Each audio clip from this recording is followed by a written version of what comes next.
but being late, I kind of lost track of time. Let me just see how this looks on iPhone.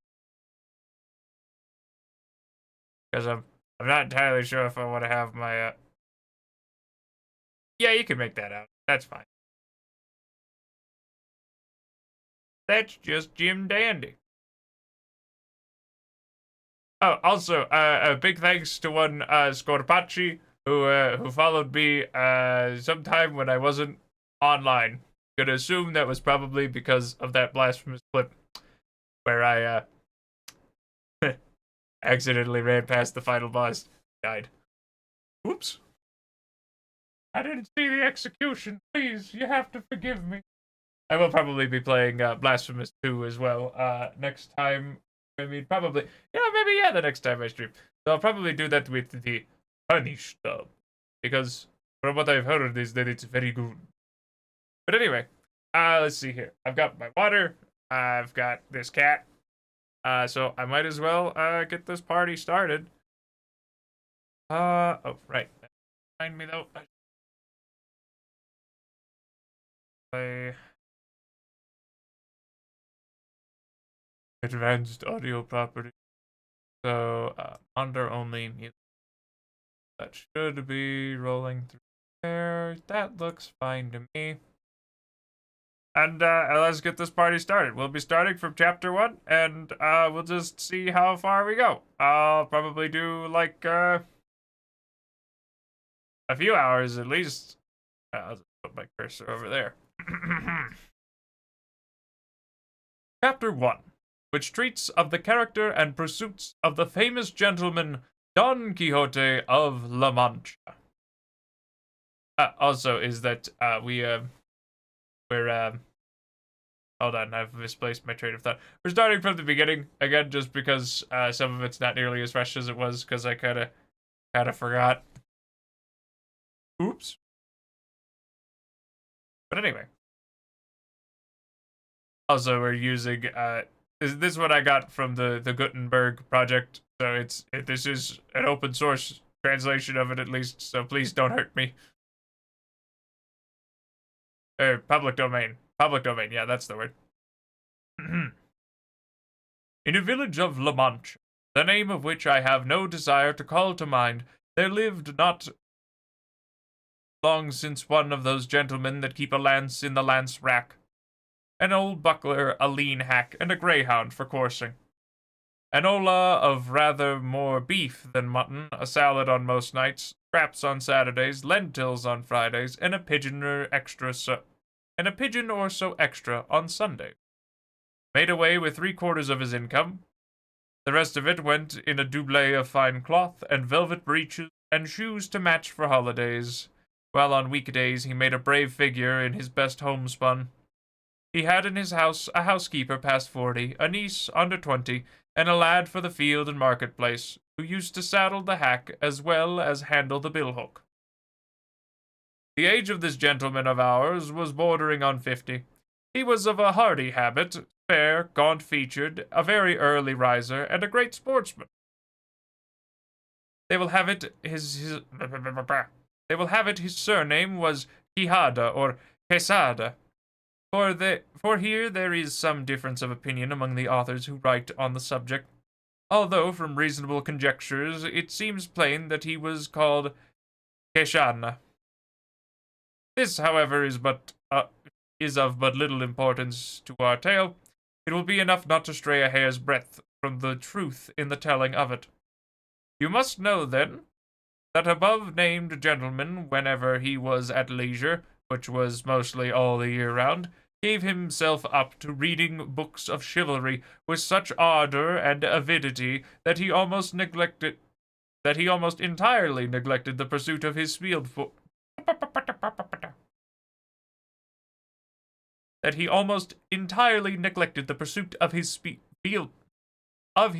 sports, and even the management of his property, and to such a pitch. And to such a pitch did his eagerness and infatuation go that he sold many an acre of tillage land to buy books of chivalry to read, and brought home as many of them as he could get. But of all there were none he liked so well as those of the famous Feliciano. Feliciano? Feliciano di Silva's composition, for their lucidity of style and complicated conceits were as pearls in his sight, particularly when in his reading he came upon courtships and cartels, where he often found passages like "The reason of the unreason, with which my reason is afflicted, so weakens my reason, that with reason I murmur at your beauty."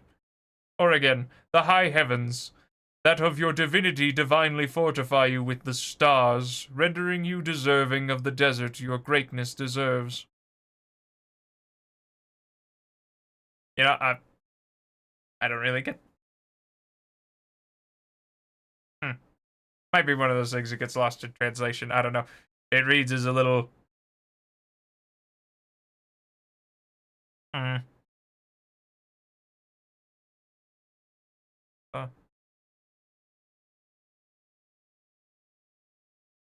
yeah, I don't know. I don't get it. Over conceits of this sort, the poor gentleman lost his wits, and used to lie awake, striving to understand them, and worm the meaning out of them. What Aristotle himself could not have made out or extracted, he had come to life again for that special purpose. He was not at all easy about the wounds which Don Bellianus? Yeah, Bellianus gave him and took, because it seemed to him that great as were the surgeons who had cured him, he must have had his face and body covered all over with seams and scars. He commended, however, the author's way of ending his book with the promise of that interminable adventure, and many a time was he tempted to take up his pen and finish it properly, as is there proposed, which no doubt he would have done, and have made a successful piece of work of it too, had not greater and more absorbing thoughts prevented him. Many an argument did he have with the curate of his village, a learned man, and a graduate of Siguenza? The graduate of Siguenza. Yeah, that sounds right. As to which had been the better knight, Halmarin of England or Amadeus of Gaul. Master Nicholas, the village barber, however, used to say that neither of them came up to the knight of Phoebus, and that if there were any that could compare with him, it was Don Galaor, the brother of Amadeus of Gaul, because he had a spirit that was equal to every occasion, and was no finikin knight, nor lacrimorse, like his brother. What is the lacrimorse? Hold on a second. Let me consult the internet here. Lacrimos. Tearful or given to weeping. Fascinating. Anyway, where was I? Lacrimos. Lacrimos, like his brother. While in the matter of valor, he was not a whit behind him. In short, he became so absorbed in his books that he spent his nights, from sunset to sunrise, his days from dawn to dark, poring over them, and what with little sleep and much reading, his brains got so dry that he lost his wits. His fancy grew full of what he used to read about in his books: enchantments, quarrels, battles, challenges, wounds, wooings, loves, agonies, and all sorts of impossible nonsense. And it was so possessed his mind that the whole fabric of invention and fancy he read of was true, that to him no history in the world had more reality to it. He used to say the Sidri Diaz was a very good knight, but that he was not to be compared with the knight of the burning sword, with one backstroke cut in half two fierce and monstrous giants. He thought more of Bernardo del Carpio, because at Roncesvalles he slew Roland in a spite of enchantments, availing himself of the artifice of Hercules, which he strangled Antaeus, the son of Terra, in his arms. He approved highly of the giant Morgante, because although the giant breed which is always arrogant and ill-conditioned, he alone was affable and well-bred.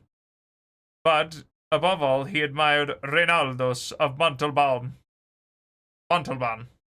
especially when he saw him sallying forth from his castle and robbing everyone he met. and when beyond the seas he stole that image of Mahomet which, as his history says, was entirely of gold.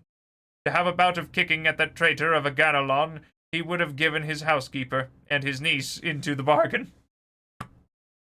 In short, his wits being quite gone, he hit upon the strangest notion that ever madman in this world hit upon. And that was that he fancied it was right and requisite as well for the support of his own honor as for the service of his country, that he should make a knight-errant of himself, roaming the world over in full armor and on horseback in quest of adventures, and putting in practice himself all that he had read of as being the usual practices of knights-errant, righting every kind of wrong and exposing himself to peril and danger from which, in the issue, he was to reap eternal renown and fame.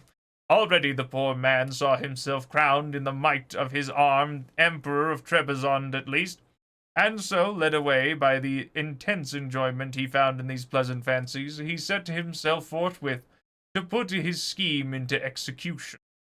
The first thing he did was clean up some armor that belonged to his great-grandfather, and had been for ages lying forgotten in a corner, eaten with rust, and covered with mildew. He scoured and polished it as best he could, but he perceived one great defect in it, that it had no closed helmet, nothing but a simple morion. That deficiency, however, his ingenuity supplied, as he contrived a kind of half-helmet of pasteboard, which, fitted on to the morion, looked like a whole one. It is true that, in order to see if it were strong and fit to stand a cut, he drew his sword and gave it a couple of slashes, the first of which undid in an instant what had taken him a week to do. The ease with which he had knocked it to pieces disconcerted him somewhat, and to guard against that danger he set to work again, fixing bars of iron on the inside until he was satisfied with its strength, and then, not caring to try any more experiments with it, he passed it and adopted it as a helmet of the most perfect construction. He next proceeded to inspect his tack. I almost said tack, sorry. Which was more quattros than a reel and more blemishes than a steed of Gonilea. That tantum pellis et ossa fuit surpassed in his eyes the Bucephalus of Alexander or the Babesia of the Cid. 4 days were spent in thinking what name to give him, because, as he said to himself, it was not right that a horse belonging to a knight so famous, and one with such merits of his own, should be without some distinctive name, and he strove to adapt it so as to indicate what he had been before belonging to a knight-errant, and what he then was. For it was only reasonable that his master, taking a new character, he should take a new name, and that it should be a distinguished and full-sounding one, befitting the new order and calling he was about to follow. And so, after having composed, struck out, rejected, added to, unmade, and remade a multitude of names out of his memory and fancy, he decided upon calling him Rocinante, a name, to his thinking, lofty, sonorous, and significant of his condition as a hack before he became what he now was, the first and foremost of all the hacks in the world. Having got a name for his horse, so much to his taste, he was anxious to get one for himself, and he was 8 days more pondering over the point, till he at last made up his mind to call himself Don Quixote, whence, as has been already said, the authors of this veracious history have inferred that his name must have been, beyond a doubt, Quixada, and not Quesada, as others would have it.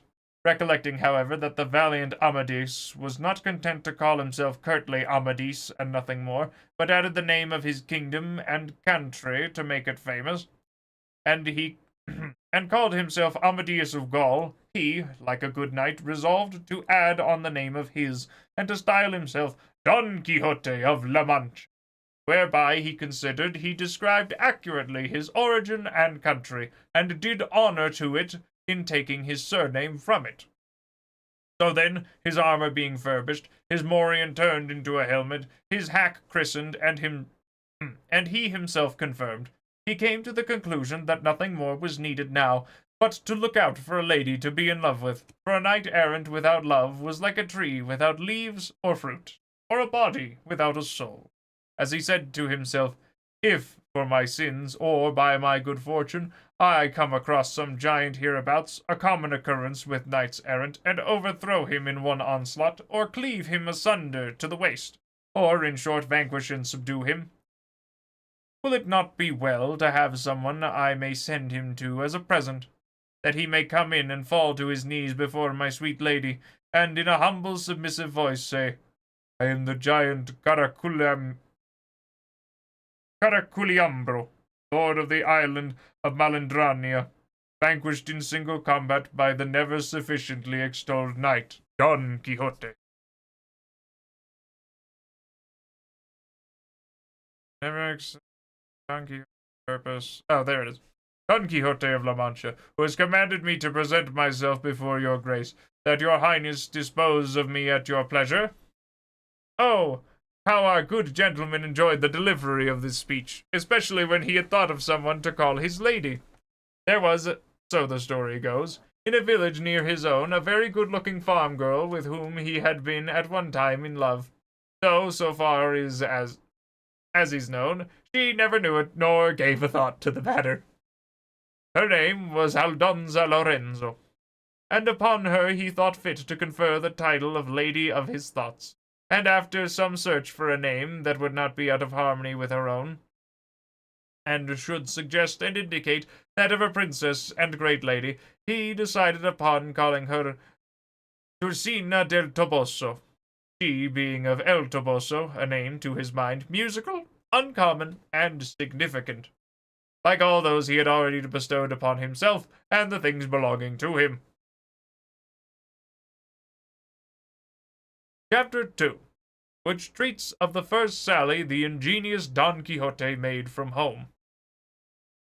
These preliminaries settled, he did not care to put off any longer the execution of his design, urged on to it by the thought of all the world was losing by his delay, seeing what wrongs he intended to right, grievances to redress, injustices to repair, abuses to remove, and duties to discharge.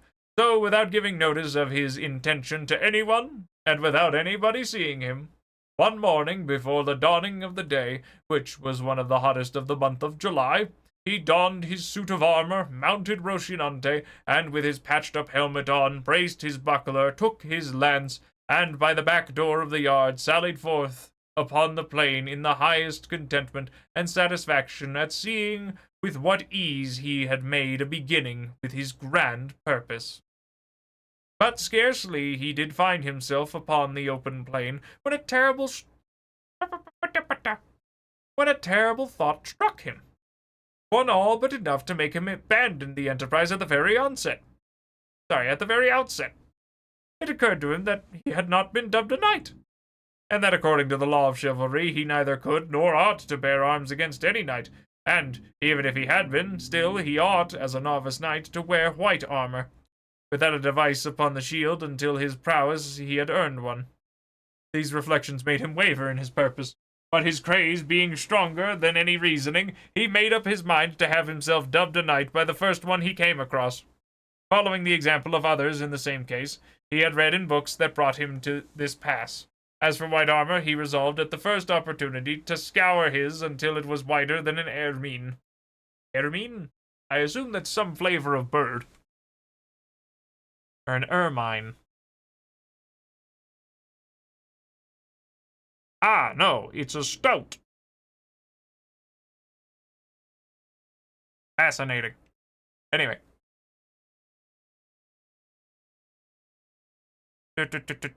And so comforting himself, he pursued his way, taking that which his horse chose. For in this he believed lay the essence of adventure. Thus setting out, our newly fledged adventurer paced along, talking to himself and saying, who knows but that in time to come, when the voracious... Voracious? Voracious? We'll go with Voracious. when the veracious history of my famous deeds is made known, and the sage who writes it, when he has to set forth my first sally in the early morning, will do it after this fashion. Scarce had the rubicund Apollo spread o'er the face of the broad, spacious earth the golden threads of his bright hair. Scarce had the little birds of painted plumage attuned their notes to hail the dulcet and mellifluous harmony, the coming of the rosy dawn, that deserting the soft couch of her jealous spouse, when appearing to mortals at the gates and balconies of the Manchegan horizon, when the renowned knight Don Quixote of La Mancha, quitting the lazy down, mounted his celebrated steed Rocinante, and began to traverse the ancient and famous Campo de Montiel, which in fact he was actually traversing. Happy the age, happy the time, he continued, in which shall be made known my deeds of fame, worthy to be molded in brass, carved in marble, timed, pictured, limned in pictures, for a memorial forever, and thou, O sage magician, wherever thou art, to whom it shall fall to be the chronicler of this wonder history, forget not, I entreat thee, my good Rocinante, the constant companion of my ways and wanderings. Presently he broke out again, as if he were love-stricken in earnest. Oh, Princess Dulcinea! Oh, Princess Dulcinea! Lady of this captive heart, a grievous wrong hast thou done to me, to drive me forth with scorn, and with inexorable obduracy banish me from the presence of thy beauty. O lady, deign to hold in remembrance the heart, thy vassal, that thus in anguish pines for love of thee. So he went on stringing together these and other absurdities, all in the style of those his books had taught him, imitating their languages as well as he could, and all the while he rode so slowly, and the sun mounted so rapidly, that with such fervor that it was enough to melt his brains, if he had any. Nearly all day he travelled without anything remarkable happening to him, at which he was in despair, for he was anxious to encounter someone at once upon whom to try the might of his strong arm. Writers there are who say the first adventure he met was with that of Puerto Lapis.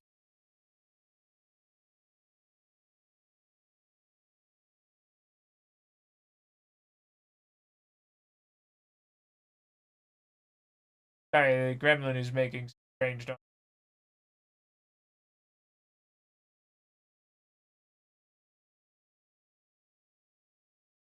Alright, whatever. Others say it was that of the windmill, but what I have ascertained on this point, and what I have found written in the annals of La Mancha, is that he was on the road all day, and towards nightfall his hack and he found themselves dead tired and hungry, when looking all around to see if he could discover any castle or shepherd's shanty where he might refresh himself and relieve his sore wants, he perceived not far out of his road an inn, which was as welcome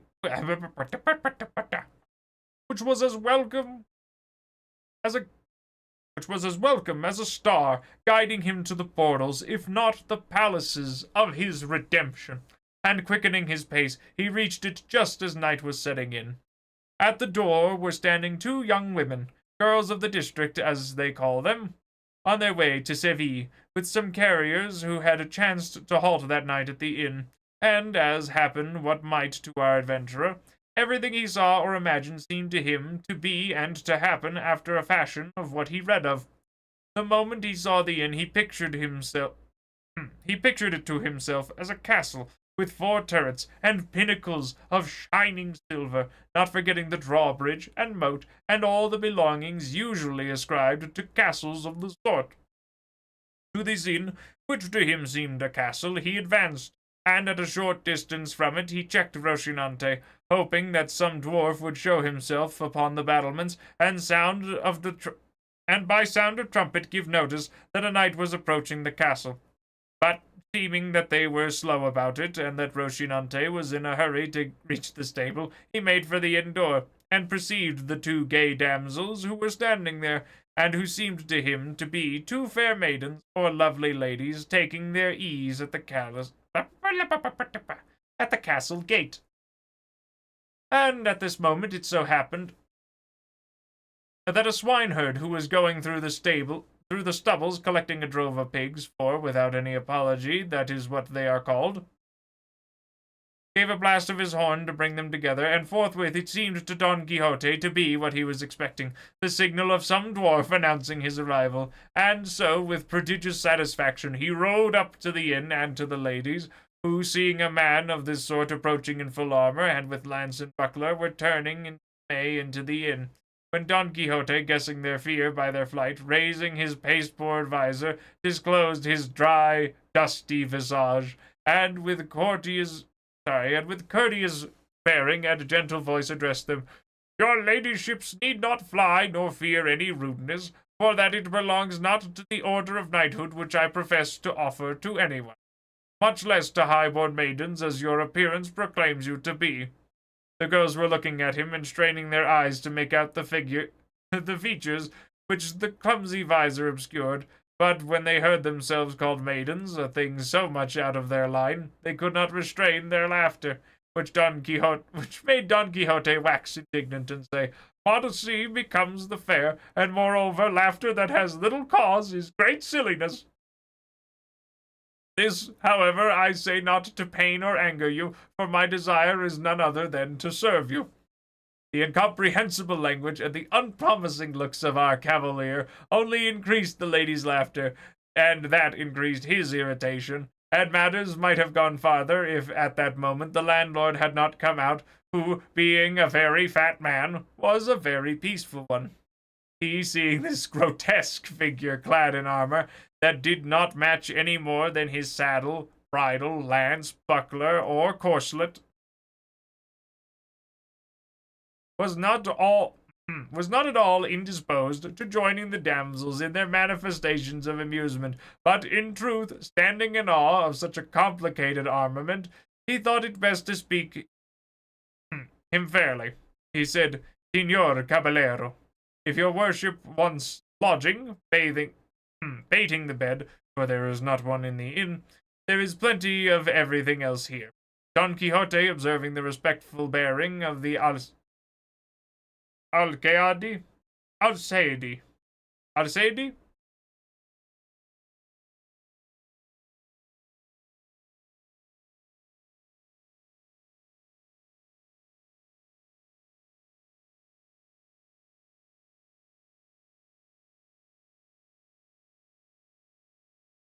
Alcaide. Hold on. Alcaide. Okay. Now, where was I? The alcaide of the fortress, for so innkeeper and inn seemed in his eyes, made answer, Sir Castellan, for me anything will suffice, for my armor is my only wear, my only rest, the fray. The host fancied he called him Castellan, because he took him for a my apologies, for a worthy of Castile, though he was in fact an Andalusian, and one from the strand of San Lucar, as crafty a thief as Caucus, and as full of tricks as a student or a page. In that case, said he, your bed is on the flinty rock, your sleep to watch alway. And if so, you may dismount and safely reckon upon any quantity of sleeplessness under this roof for a 12-month, and not to say for a single night. So saying, he advanced to hold the stirrup for Don Quixote, who got down with great difficulty and exertion, for he had not broken his fast all day, and then charged the host to take great care of his horse, as he was the best bit of flesh that ever ate bread in this world. The landlord eyed him over, but did not find him as good as Don Quixote said, nor even half as good. And putting him up in the stable, he returned to see what might be wanted by his guest, whom the damsels, who had by this time made their peace with him, were now relieving him of his armor. They had taken off his breastplate and back piece, but neither knew nor saw how to open his gorget or remove his makeshift helmet, which he had fastened with, for he had fastened it with green ribbons, which, as there was no way of untying the knots, required to be cut. This, however, he would not abide by any means consent to. This, however, he would not by any means consent to, so he remained all the evening with his helmet on, the drollest and oddest figure that can be imagined, and while they were removing his armor, taking the baggages who were about it for ladies of high degree belonging to the castle, he said to them with great sprightliness, never surely was there a knight so served by hand of dame, as served was he, Don Quixote hight. When from his town he came, with maidens waiting on himself, princesses on his hack, or Rocinante, for that lady's mine, is my horse's name, and Don Quixote of La Mancha is my own. For though I had no intention of declaring myself until my achievements in your service and honor had made me known, the necessity of adapting that old ballad of Lancelot to the present occasion has given you the knowledge of my name altogether prematurely. A time, however, will come for your ladyships to command and me to obey, and then the might of my arm will show my desire to serve you. The girls, who were not used to hearing rhetoric of this sort, had nothing to say in reply. They only asked him if he wanted something to eat. I would gladly eat a bit of something, said Don Quixote, for I feel it would come very seasonably. The day happened to be a Friday, and in the whole inn there was nothing but some pieces of fish they call in Castile abadejo, and in Andalusia bacalao. Bacalao? Bacalao. Go with that. And in some places curadillo, and in others troutlet. So they asked him if he thought he could eat troutlet, for there was no other fish to give him. If there be troutlets enough, said Don Quixote, they will be the same thing as a trout.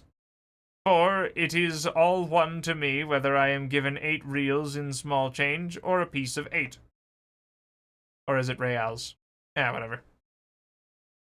Moreover, it may be these troutlets are like veal, which is better than beef, or kid, which is better than goat.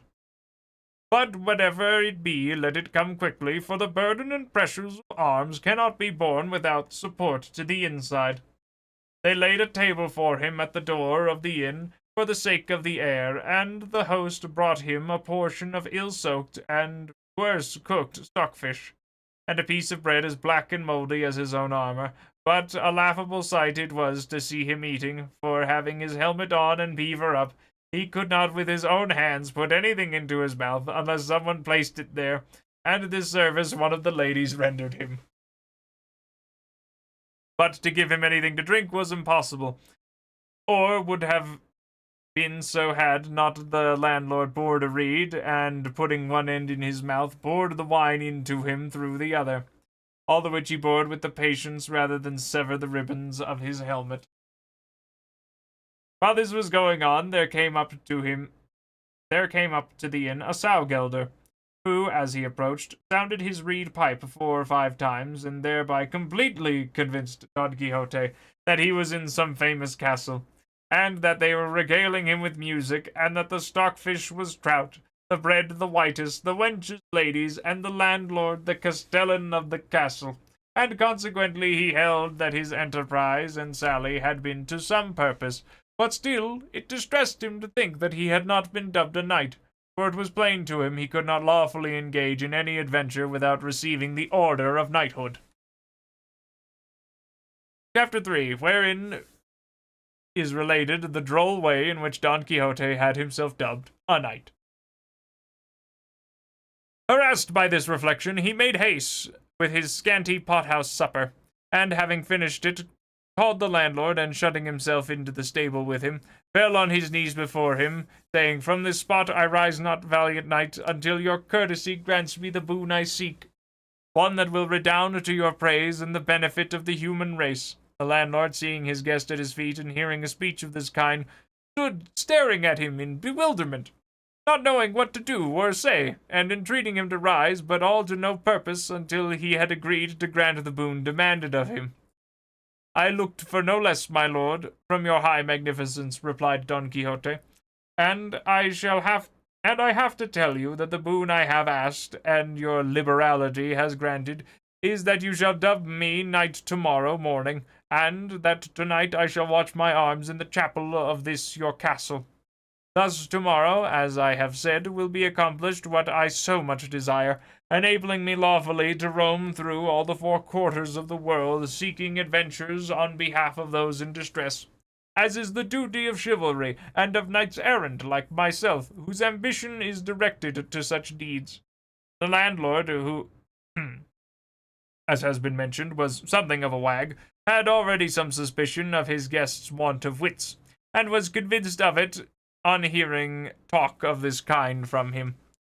And to make sport of the knight, he determined to fall in with his humor, and so he told him he was quite right in pursuing the object he had in view, and that such a motive was natural and becoming in cavaliers as distinguished as he seemed, and his gallant bearing showed him to be, and that he himself in his younger days had followed the same honorable calling, roaming in quest of adventures in various parts of the world, among the curing grounds of Malaga, the isles of Riaran, the precinct of Seville, the little market of Segovia, the Oliveira of Valencia, the Rondilla of Granada, the strand of Sanlúcar, the colt of Cordova, the taverns of Toledo, the divers other quarters, where he had proved the nimbleness of his feet and the lightness of his fingers, doing many wrongs, cheating many widows, ruining maids, and swindling minors.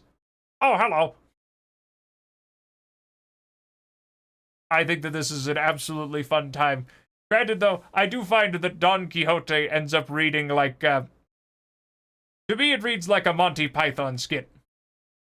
At least that's what I'm getting the vibe of thus far. Now, where was I? And in short, bringing himself under the notice of almost every tribunal and court of justice in Spain, until at last he had retired to this castle of his, where he was living upon his property and upon that of others, and where he received all knights errant of whatever rank or condition they might be, all for the great love he bore them, and that they might share their substance with him in return for his benevolence. Yeah, no, I gotta say, this, I do like the idea of like, oh yeah, well, you see, it's, Grandpa got a little too in, with the night stories.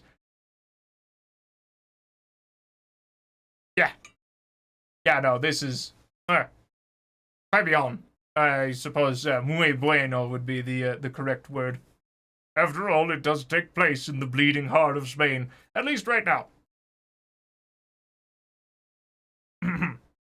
I need a little water.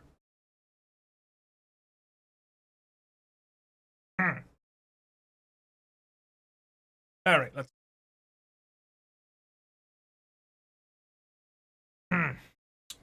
And I assume that your day is going quite well. Let's see. He told him, moreover, that in this castle of his there was no chapel in which he could watch his armor, as it had been pulled down in order to be rebuilt, but that in a case of necessity it might, he knew, be watched anywhere, and he might watch it that night in a courtyard of the castle, and in the morning, God willing, the requisite ceremonies might be performed so as to have him dubbed a knight, and so thoroughly dubbed that nobody could be more so. He asked if he had any money with him, to which Don Quixote replied that he had not a farthing, as in the histories of knights errant he had never read of any of them carrying any. On this point, the landlord told him he was mistaken, for though not recorded in the histories, because in the author's opinion there was no need to mention anything so obvious and necessary as money and clean shirts. It was not to be supposed, therefore, that they did not carry them, and he might regard it as certain and established that all knights errant, about whom there were so many full and unimpeachable books, carried well-furnished purses in case of emergency, and likewise carried shirts and a little box of ointment to cure the wounds they received. For in the plains and deserts where they engaged in combat and came out wounded, it was not always that there was someone to cure them, unless indeed they had for a friend some sage magician to succor them at once by fetching them through the air upon a cloud some damsel or dwarf with a vial of water, of such virtue that by tasting one drop of it they were cured of their hurts and wounds in an instant, and left as sound as if they had not received any damage whatever. But in case this should not occur, that knights of old the knights of old took care to see that their squires were provided with money and other requisites, such as lint and ointment for healing purposes. And when it happened that knights had no squires, which was rarely and seldom the case, they themselves carried everything in cunning saddlebags that were hardly seen on the horse's croup, as if it were something else of more importance, because unless for some such reason, carrying saddlebags was not favorably regarded among knights errant. He therefore advised him, and as his godson so soon to be, he might even command him, never from that time forth to travel without money and the usual requirements, and he would find the advantage of them when he least expected it. "Oh, I don't carry any money. What are you, crazy? There hasn't been a single mention of money in any of these books." "Money? A shilling? A farthing? A real? A crown? What are you, nuts?" I do like the innkeeper, though. I will say I think he's probably one of my favorites thus far. Alright, let's see. Don Quixote promised to follow his advice scrupulously, and it was arranged forthwith that he should watch his armor in a large yard at one side of the inn. So, collecting it all together, Don Quixote placed it on a trough that stood by the side of a well, and bracing his buckler on his arm, he grasped his lance, and began with a stately air to march up and down in front of the trough. And as he began his march, night began to fall. The landlord told all of the people who were in the inn about the craze of his guest, and the watching of the armor, and the dubbing ceremony he contemplated. Full of wonder at so strange a form of madness, they flocked to see it from a distance, and observed with what composure he sometimes paced up and down, or sometimes leaning on his lance, gazed on his armor without taking his eyes off of it for ever so long. And as the night closed in with a light from the moon so brilliant that it might vie with his that lent it. So brilliant that it might vie with his that lent it. Everything the novice knight did was plainly seen by all. Meanwhile, one of the carriers who were in the inn thought fit to water his team, and it was necessary to remove Don Quixote's armor as it lay on the trough. But he was seeing the other approach, hailed him in a loud voice. "O thou, whoever thou art, rash knight that comes to lay hands on the armor of the most valorous errand that has ever girt a sword, have a care what thou dost. Touch it not unless thou wouldst lay down thy life as the penalty of thy rashness." The carrier gave no heed to these words, and he would have done better to heed them if he had been heedful of his health. But seizing it by the straps, flung the armor some distance from him. Seeing this, Don Quixote raised his eyes to heaven, and, fixing his thoughts apparently upon his lady Dulcinea, exclaimed, "Aid me, lady mine, in this the first encounter that presents itself to this breast which thou holdest in subjection. Let not thy favor and protection fail me in this first jeopardy." And, with these words and others to the same purpose, dropping his buckler, he lifted his lance with both hands, and with it smote such a blow on the carrier's head that he stretched him on the ground, so stunned that he had followed it up with a second. There would have been no need of a surgeon to cure him. This done, he picked up his armor and returned to his beat with the same serenity as before. Oh golly.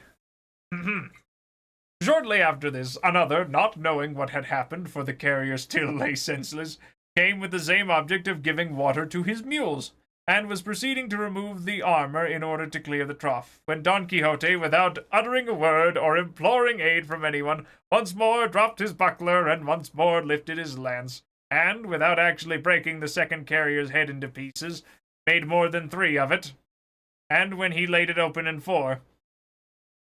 At the noise, all the people of the inn ran to the spot, and among them the landlord. Seeing this, Don Quixote braced his buckler on his arm, and with his hand on his sword exclaimed, "O Lady of Beauty, strength and support of my faint heart!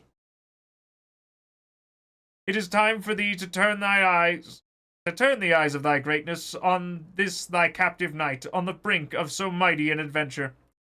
By this he felt himself so inspired that he would not have flinched if all the carriers in the world had assailed him. The comrades of the wounded, perceiving the plight they were in, began from a distance to shower stones on Don Quixote, who had screened himself as best he could with his buckler, not daring to quit the trough and leave his armor unprotected. The landlord shouted at them to leave him alone, for he had already told them that he was mad, and as a madman he would not be accountable even if he killed them all. Still louder shouted Don Quixote, calling them knaves and traitors, and the lord of the castle, who allowed knights errant to be treated this fashion, a villain, and a low-born knight whom, had he received the order of knighthood, he would call to account for his treachery. "What of you?" he cried, "base and vile rabble, I make no account. Fling, strike, come on, do all ye can against me. Ye shall see what the reward of your folly and insolence will be." This he uttered with so much spirit and boldness that he filled his assailants with a terrible fear, and as much as this reason for the persuasion of the landlord, they left off stoning him, and he allowed them to carry off the wounded, and with the same calmness and composure as before, resumed the watch over his armor. But these freaks of his guest were not much to the liking of the landlord.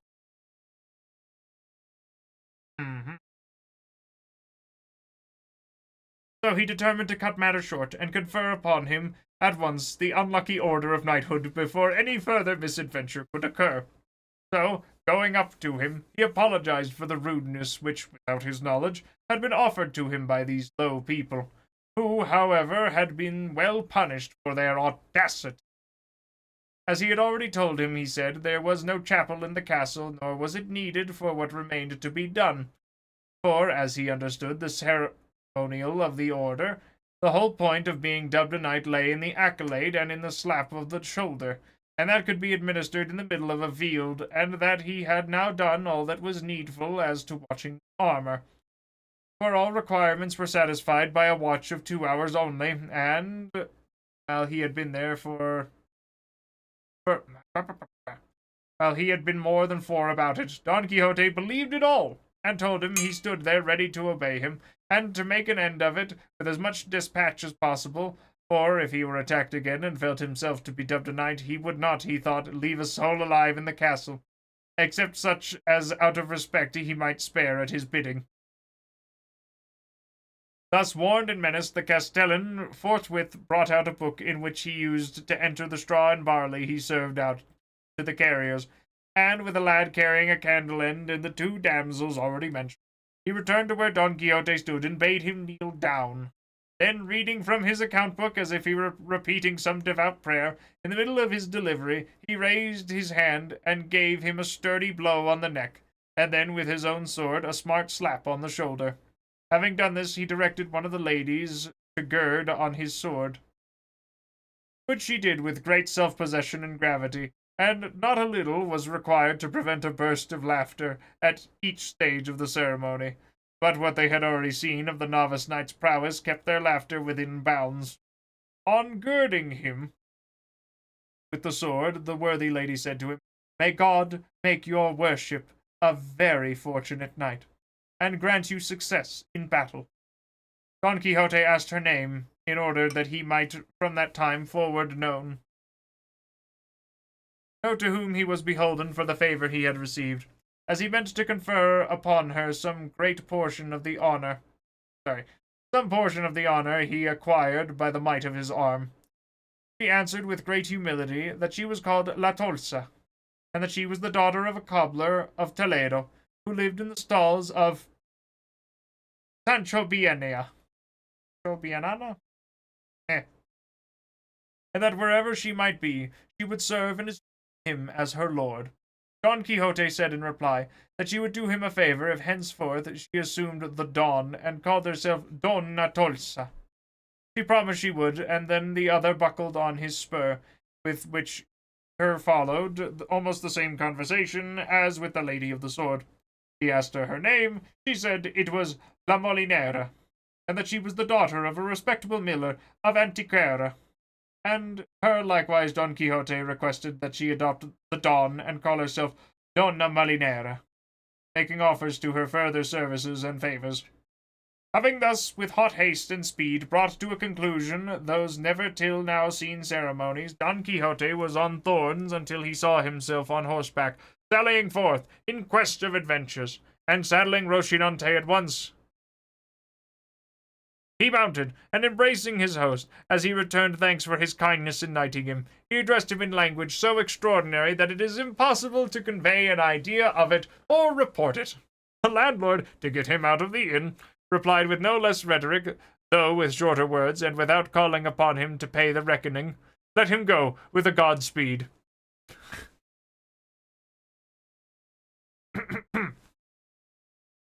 Chapter 4.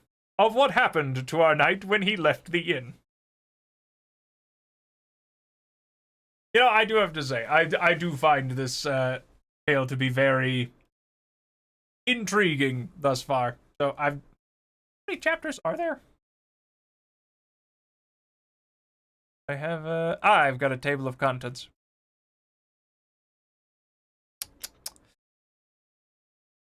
And I do not know how to translate that. I think that's 50, so 74. 74 chapters. That should be fine. But let's get back to it, shall we? Day was dawning when Don Quixote quitted the inn, so happy, so gay, so exhilarated at finding himself now dubbed a knight, that his joy was... Oh, thank you. I do sincerely appreciate it, and thanks for tuning in, Colin. I do. It warms the cockles of my heart. Though I will say, I do think that I will probably be able to finish this before Canto 7. Probably. And I hope that you have a pleasant rest of your day. So exhilarated at finding himself now dubbed a knight, that his joy was like to burst his hoarse girths. However, recalling the advice of his host, as to the requisites he ought to carry with him, especially that referring to money and shirts, he determined to go home and provide himself with all, and also with a squire, for he reckoned upon securing a farm laborer, a neighbor of his, a poor man with a family, but very well qualified for the office of squire to a knight. With this object he turned his horse's head towards his village, and Rocinante, thus reminded of his old quarters, stepped out so briskly that he hardly seemed to tread the earth. He had not gone far, when out of a thicket on his right there seemed to come some feeble cries of someone in distress. And the instant he heard them, he exclaimed, "Thanks be to heaven for the favor it accords me, that it so offers me an opportunity of fulfilling the obligation I have undertaken, and gathering the fruit of my ambition. These cries, no doubt, come from some man or woman in want of help, and needing my aid and protection." And wheeling, he turned Rocinante in the direction whence the cries seemed to proceed. He had gone but a few paces into the wood, when he saw a mare tied to an oak, and tied to another, and stripped from the waist upwards, a youth of about 15 years of age, from whom the cries came. Nor were they without cause, for a lusty farmer was flogging him with a belt, and following up every blow with scoldings and commands, repeating, "Your mouth shut and your eyes open." But the youth made answer, "I won't do it again, master mine. By God's passion, I won't do it again, and I'll take more care of the flock another time." Okay, I am gonna have to, double check here, because I'm not... Let's check the thesaurus real quick, because I get the feeling...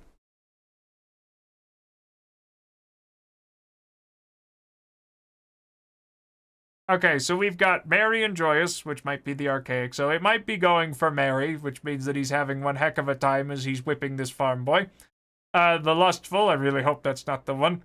Full of strength and vitality, healthy and vigorous. So we'll go with probably the first definition, or at least the archaic one, or the third one. Anyway, where was I doing?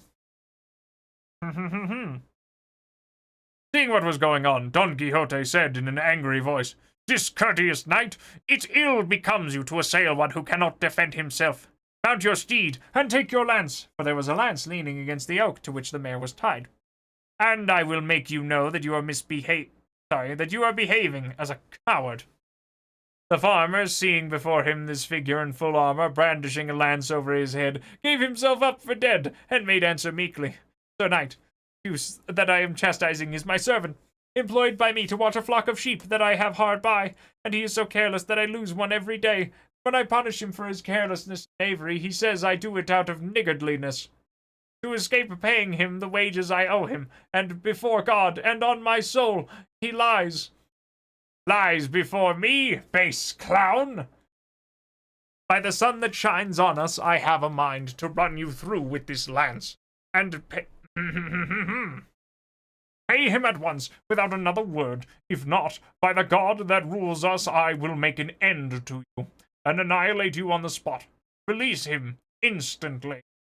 The farmer hung his head, and without a word untied his servant, of whom Don Quixote asked how much his master owed. He replied, 9 months, at 7 reals a month. Don Quixote added it up, and found that it came to 3 reals.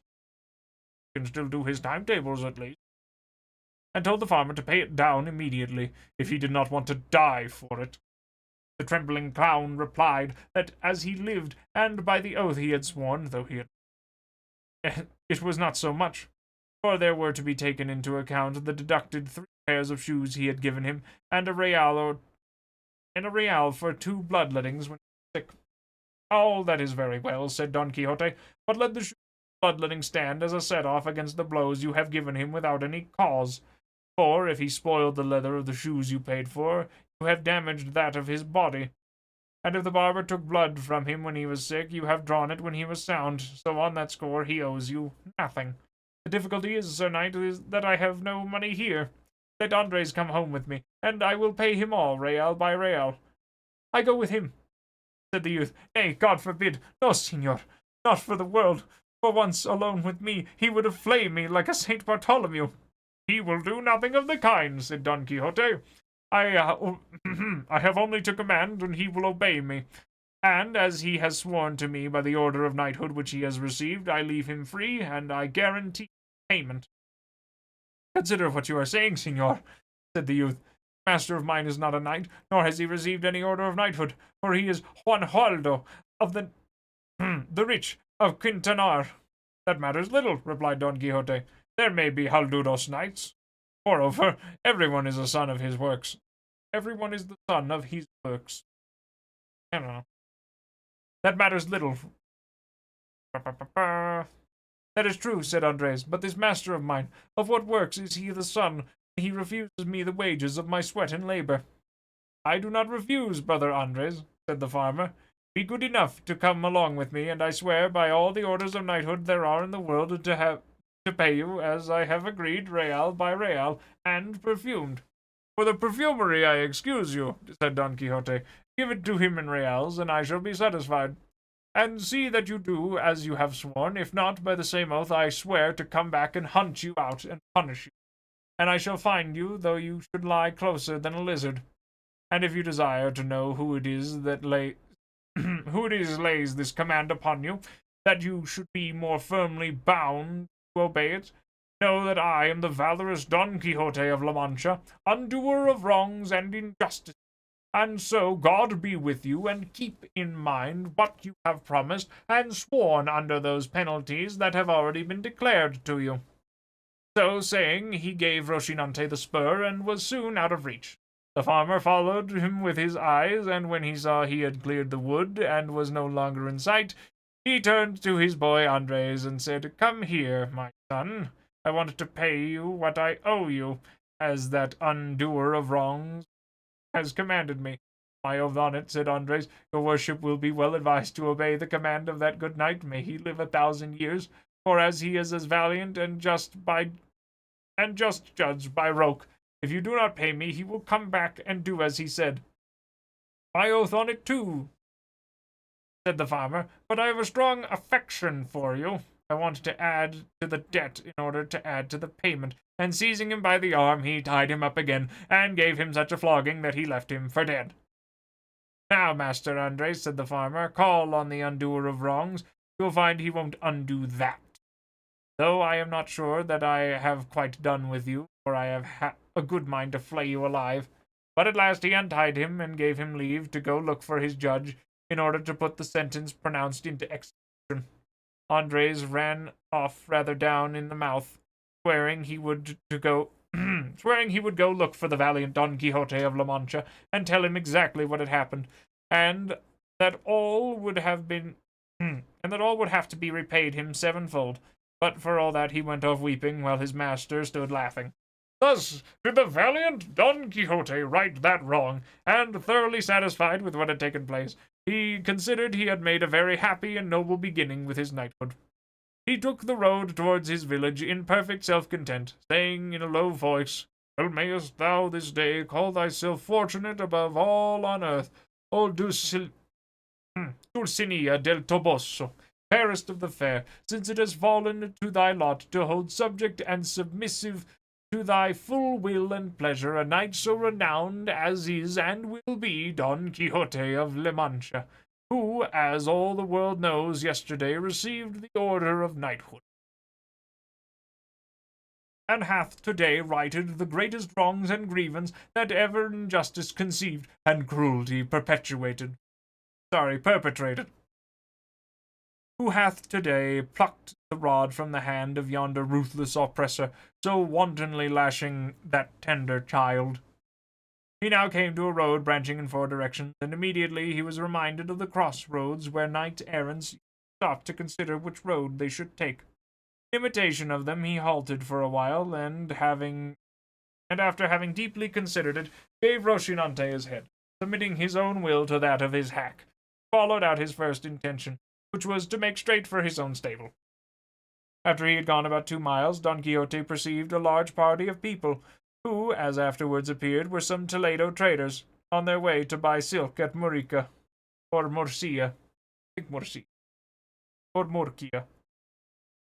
There were 6 of them coming along under their sun's shades, with 4 servants mounted, and 3 muleteers on foot.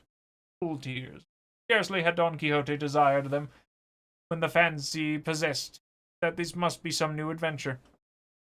Described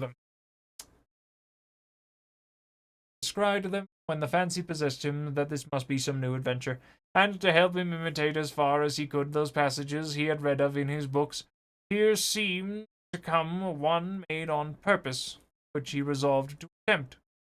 So with a lofty bearing and determination he fixed himself firmly in the stirrups, got his lance ready, and brought his buckler before his breast, and planting himself in the middle of the road, stood waiting the approach of these knights errant. For such he now considered and held them to be, and when they had come near enough to see and hear, he explained with a haughty gesture, All the world stand, unless all the world confess, that in all the world there is no maiden fairer than the Empress of La Mancha, the peerless Dulcinea del Toboso. The traders halted at the sound of this language and the sight of the strange figure that uttered it, and from both figure and language at once guessed the craze of their owner. They wished, however, to learn quietly what was the object of this confession that was demanded of them, and one of them, who was rather fond of a joke and was very sharp-witted, said to him, Sir Knight, we do not know who this good lady is that you speak of. Show her to us, for if she be of such beauty as you suggest, with all our hearts and without any pressure we will confess the truth that is on your part required of us. If I were to show her to you, replied Don Quixote, what merit would you have in confessing a truth so manifest? The essential point is that without seeing her you must believe, confess, affirm. Mother goose. That was quite the pop. Ow. Anyway, where was I? affirm, swear, and defend it, else ye have to do with me in battle, ill-conditioned, arrogant rabble that ye are, and come ye on, one by one, in order of knighthood requires, or all that together, or altogether, as is the custom and vile usage of your breed, here do I bide and await you, relying on the justice of the cause I maintain. Sir Knight, replied the traitor, I entreat your worship in the name of this present company of princes, that, to save us from charging our consciences with the confession of a thing we have never seen or heard of, and one moreover so much to the prejudice of the empresses and queens of Alcaria and Extremadura,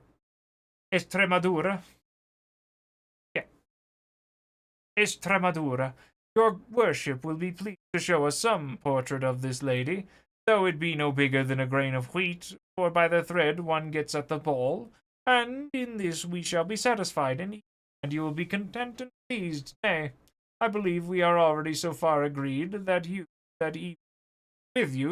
even though her portrait should show her blind in one eye and distilling vermilion and sulphur from the other, we would nevertheless, to gratify your worship, say all in her favor that you desire.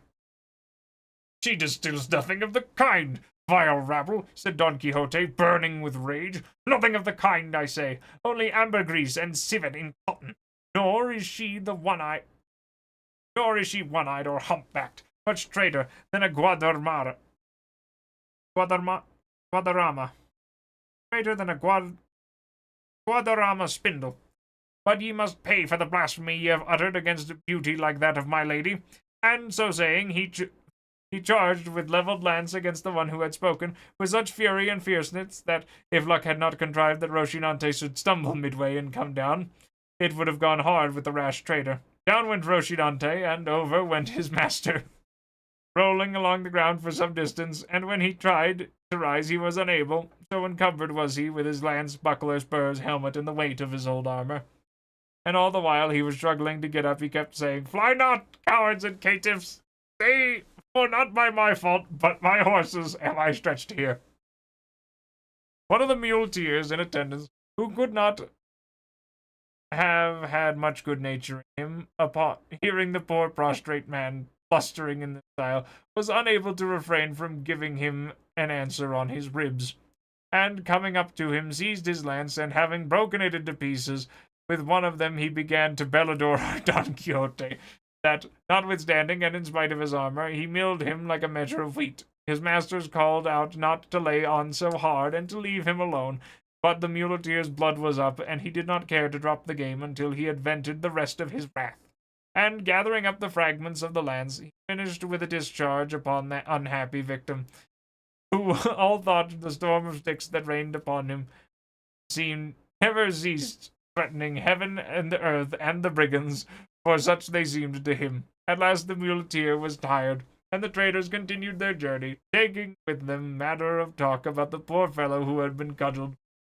He, when he found himself alone, made another effort to rise, but if he was unable when whole and sound, how was he to rise after having been thrashed and well nigh knocked into pieces?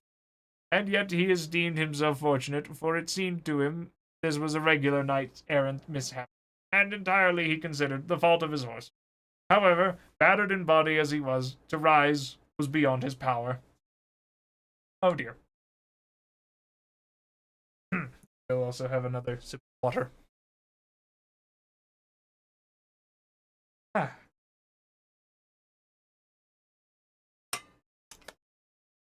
Chapter 5, which the narrative of our knight's mishap is continued.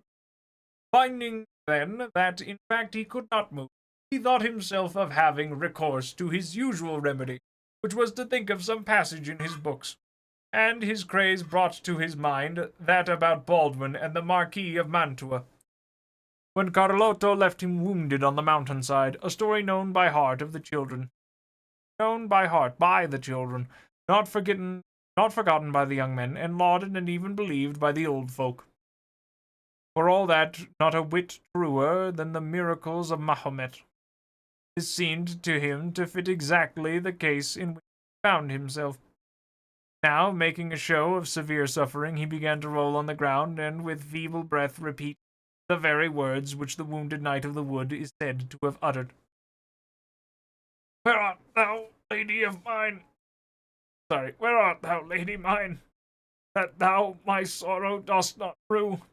Thou canst not know it, lady mine, or else thou art untrue. And so he went on with the ballad as far as the lines, O noble Marquis of Mantua, my uncle and liege lord.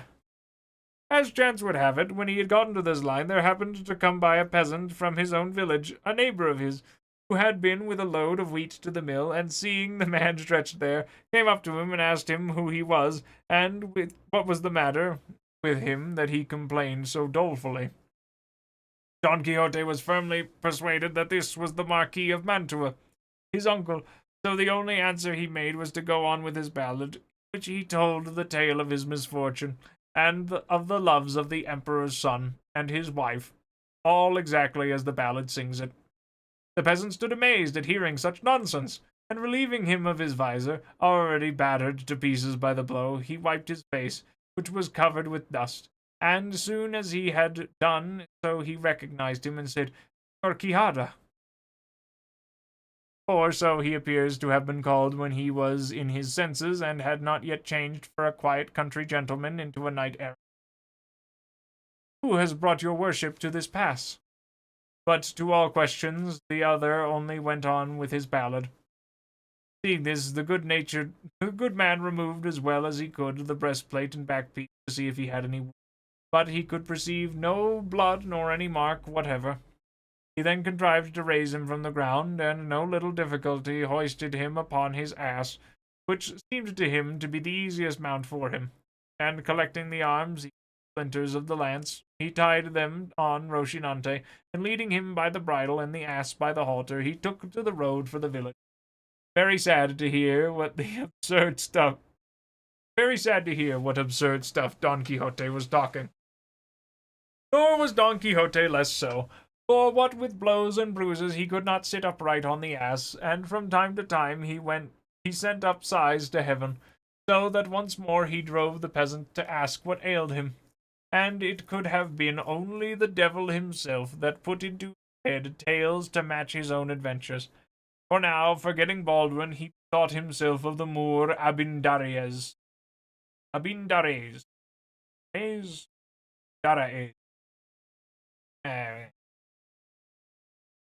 When the alcalde of Antequera, Rodrigo de Narvaez, took him prisoner and carried him away to his castle. So that when the peasant again asked him how he was and what ailed him, he gave him for reply the same word and phrases that the Captain Abindarraez gave to Rodrigo de Narvaez, just as he had read in the story in the Diana of George de Montemayor, where it is written, applying it to his own case so aptly that the peasant went along cursing his fate that he had to listen to such a lot of nonsense. From which, however, he came to the conclusion that his neighbor was mad, and so made all haste to reach the village to escape the wearisomeness of this harangue of Don Quixote's, who at the end of it said, Señor Don Rodrigo de Narvaez, your worship must know that this fair Zarifa that I mentioned is now the lovely Dulciana del Toboso, for whom I have done, am doing, and will do the most famous deeds of chivalry that in this world have been seen, are to be seen, or ever shall be seen. To this the peasant answered, Señor, sinner that I am, cannot your worship see that I am not Don Rodrigo de Narvaez, nor the Marquis of Mantua, but Pedro Alonso, your neighbor, and that your worship is neither Baldwin nor Abindarraez, but the worthy gentleman Señor Quixada? I know who I am, replied Don Quixote, and I know that I may be not only those I have named, but all of the 12 peers of France, and even all the 9 worthies, since my achievements surpass all that they have done altogether, and each of them on his own account. With this talk and more of the same kind, they reached the village just as night was beginning to fall. But the peasant waited until it was a little later, that the belabored gentleman might not be seen riding with such a in such a miserable trim. When it seemed, when it was, when it was what seemed to him the proper time, he entered the village and went to Don Quixote's house, which he found all in confusion. And there was the curate and the village barber, who were great friends of Don Quixote, and his housekeeper was saying to them in a loud voice, "What does your worship think can have fallen my master, Signor Licentiate? Licentiate? Pero Perez," for so the curate was called. "It is 3 days now since anything has been seen of him, or the hack, or the buckler, lance, or armor. Miserable me, I am certain of it, and it is as true as that I was born to die, that these accursed books of chivalry he has, and has gotten into the way of reading so constantly, have upset his reason, and now... For now I remember having often heard him saying to himself he would turn knight-errant, and go all over the world in quest of adventures, to the devil and Barabbas with such books. They have brought ruin in this way the finest understanding that there was in all La Mancha. That have brought to ruin in this way the finest understanding there was in all La Mancha." There we go. Then he said the same, and more. "You must know, Master Nicholas, for that was the name of the barber. It was often my uncle's way to stay 2 days and nights together poring over these unholy books of misadventures, after which he would fling the book away and snatch up his sword and fall to slashing the walls. And when he tired out he would say he had killed 4 giants like 4 towers, and that the sweat that flowed from him when he was weary, he said, was the blood of the wounds he had received in battle. And then he would drink a great jug of cold water and become calm and quiet, saying that this water was the most precious potion which the sage Esquif,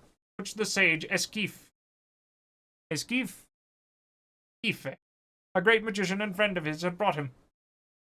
But I take all the blame upon myself for never having told your worship of my uncle's vagaries, that you might put a stop to them before things had come to this pass, and burn all those accursed books, for he has a great number, that richly deserve to be burned like heretics." "So say I too," said the curate, "and by my faith tomorrow shall not pass without public judgment upon them. And may they be condemned to the flames, lest they lead those that read to behave as my good friend seems to have behaved." All this the peasant heard, and from it he understood at last what was the matter with his neighbor.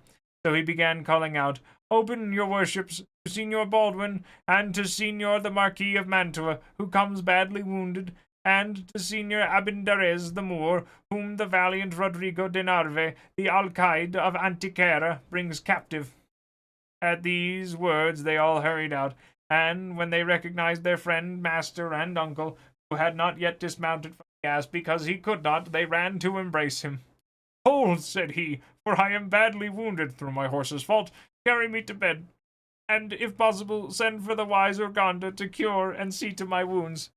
"See there! Plague on it!" cried the housekeeper at this. "Did not my heart tell the truth as to which foot my master went lame of?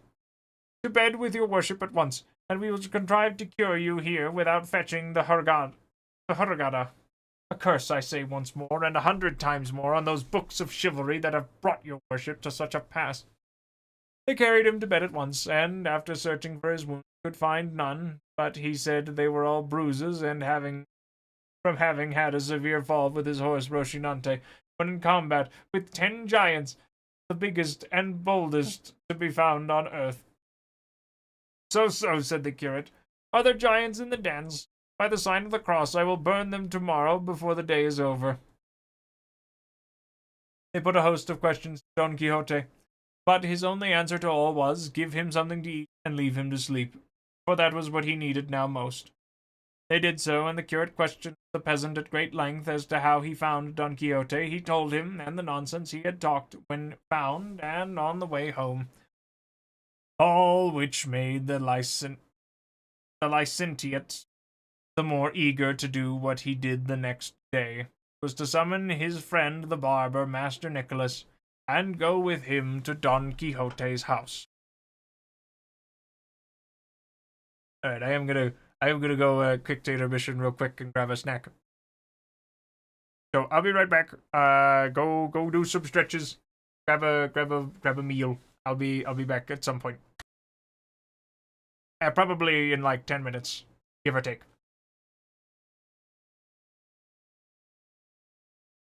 Go get some snacks.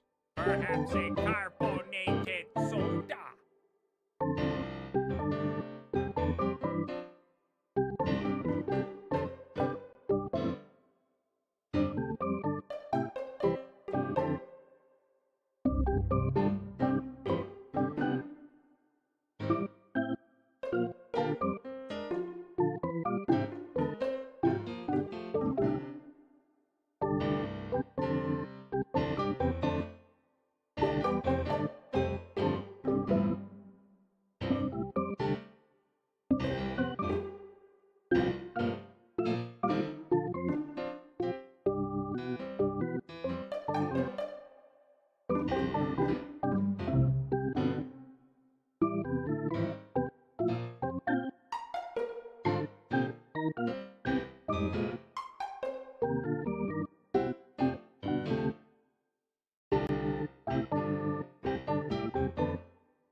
Okay.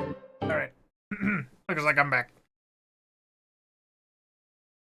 Oh, hold on. I had a little bit of bread and honey. I think I'm good on my complex and simple carbohydrates. Question. Let's consult the internet.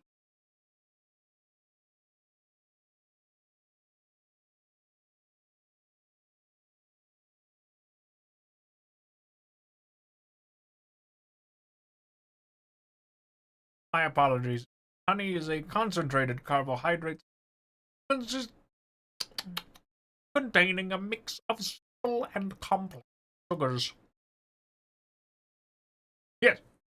Well, I mean, I might not be going through the whole thing, but so far we're up to at least like chapter 6.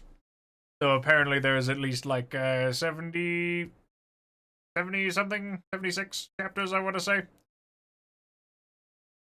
At least that's how many I got. But water here just to make sure I got it.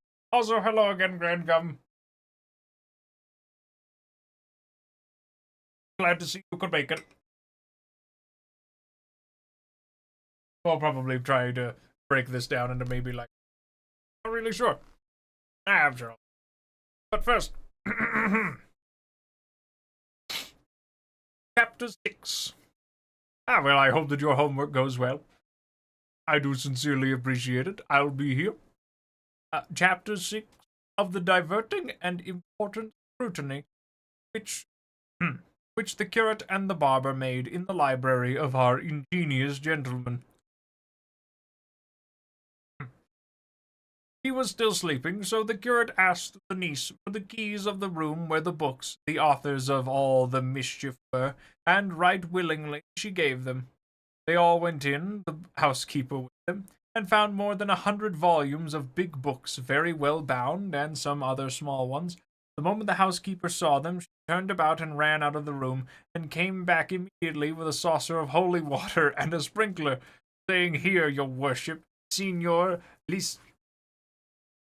licentiate, sprinkle this room, and don't leave any magician or and don't leave any magician of the many there are in these books to bewitch us in revenge for our design of banishing them from the world." The simplicity of the housekeeper made the licentiate laugh, and he directed the barber to give him the books one by one to see what they were about, as there might be some to be found among them that did not deserve the penalty of fire. "No," said the niece, "there is no reason for showing mercy to any of them. They have every one of them done mischief. Better fling them out the window into the court and make a big pile of them and set fire to them, or else carry them into the yard, and there a bonfire can be made without the smoke giving any annoyance." The housekeeper said the same, so eager were they both for the slaughter of those innocents, but the curate would not agree to it without first reading, at any rate, the titles. The first the Master Nicholas put into his hand was the 4 books of Amadeus of Gaul.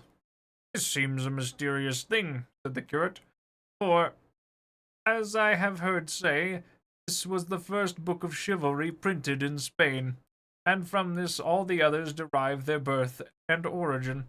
So it seems to me that we ought inexorably to condemn it to the flames as the founder of so vile a sect." "Nay, sir," said the barber, "I too have heard say that this is the best of all books of this kind that have been written, and so, as something singular in its line, it ought to be pardoned." "True," said the curate, "and for that reason let its life be spared for the present. Let us see the other which is next to it." "It is," said the barber, "the Sergas de Esplandian, the lawful son of Amadeus of Gaul." "Then verily," said the curate, "the merit of the father must not be put down to the account of the son. Take it, mistress housekeeper, open the window and fling it into the yard, and lay the foundation of the pile for the bonfire we are to make." The housekeeper obeyed, and with great satisfaction, and the worthy Esplandian went flying into the yard to await with all the patience the fire that was in store for him. "Proceed," said the curate. "This that comes next," said the barber, "is Amadis of Greece, and indeed I believe all those on this side are of the same Amadis lineage. Then to the yard with the whole of them," said the curate, "for to have the burning queen of Pintiquinestra, and the shepherd Darinel, and his ecologues. Ecologues, yeah, we'll go. And the bedeviled and involved discourses of his author, I would burn them the father who begot me, if he were going out, if he were going about in the guise of a knight errant." "I am of the same mind," said the barber. "And so am I," added the "In that case," said the housekeeper, "here, into the yard with them." They were handed to her, and as there were many of them, she spared herself the staircase, and flung them down out of the window. "Who is that tub there?" said the curate. "This," said the barber, "is Don Alivante d'Alora."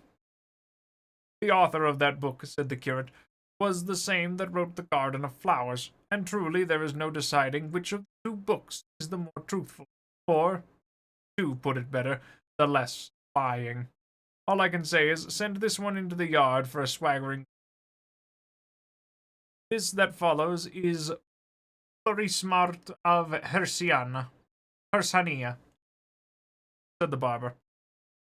"Signor Florismarte here?" said the curate. "Then by my faith he must take up his quarters in the yard. in spite of his marvelous birth and visionary adventures, for the stiffness and dryness of his style deserve nothing else. Into the yard with him and the other, mistress housekeeper. With all my heart, signor, said she, and executed the order with great delight.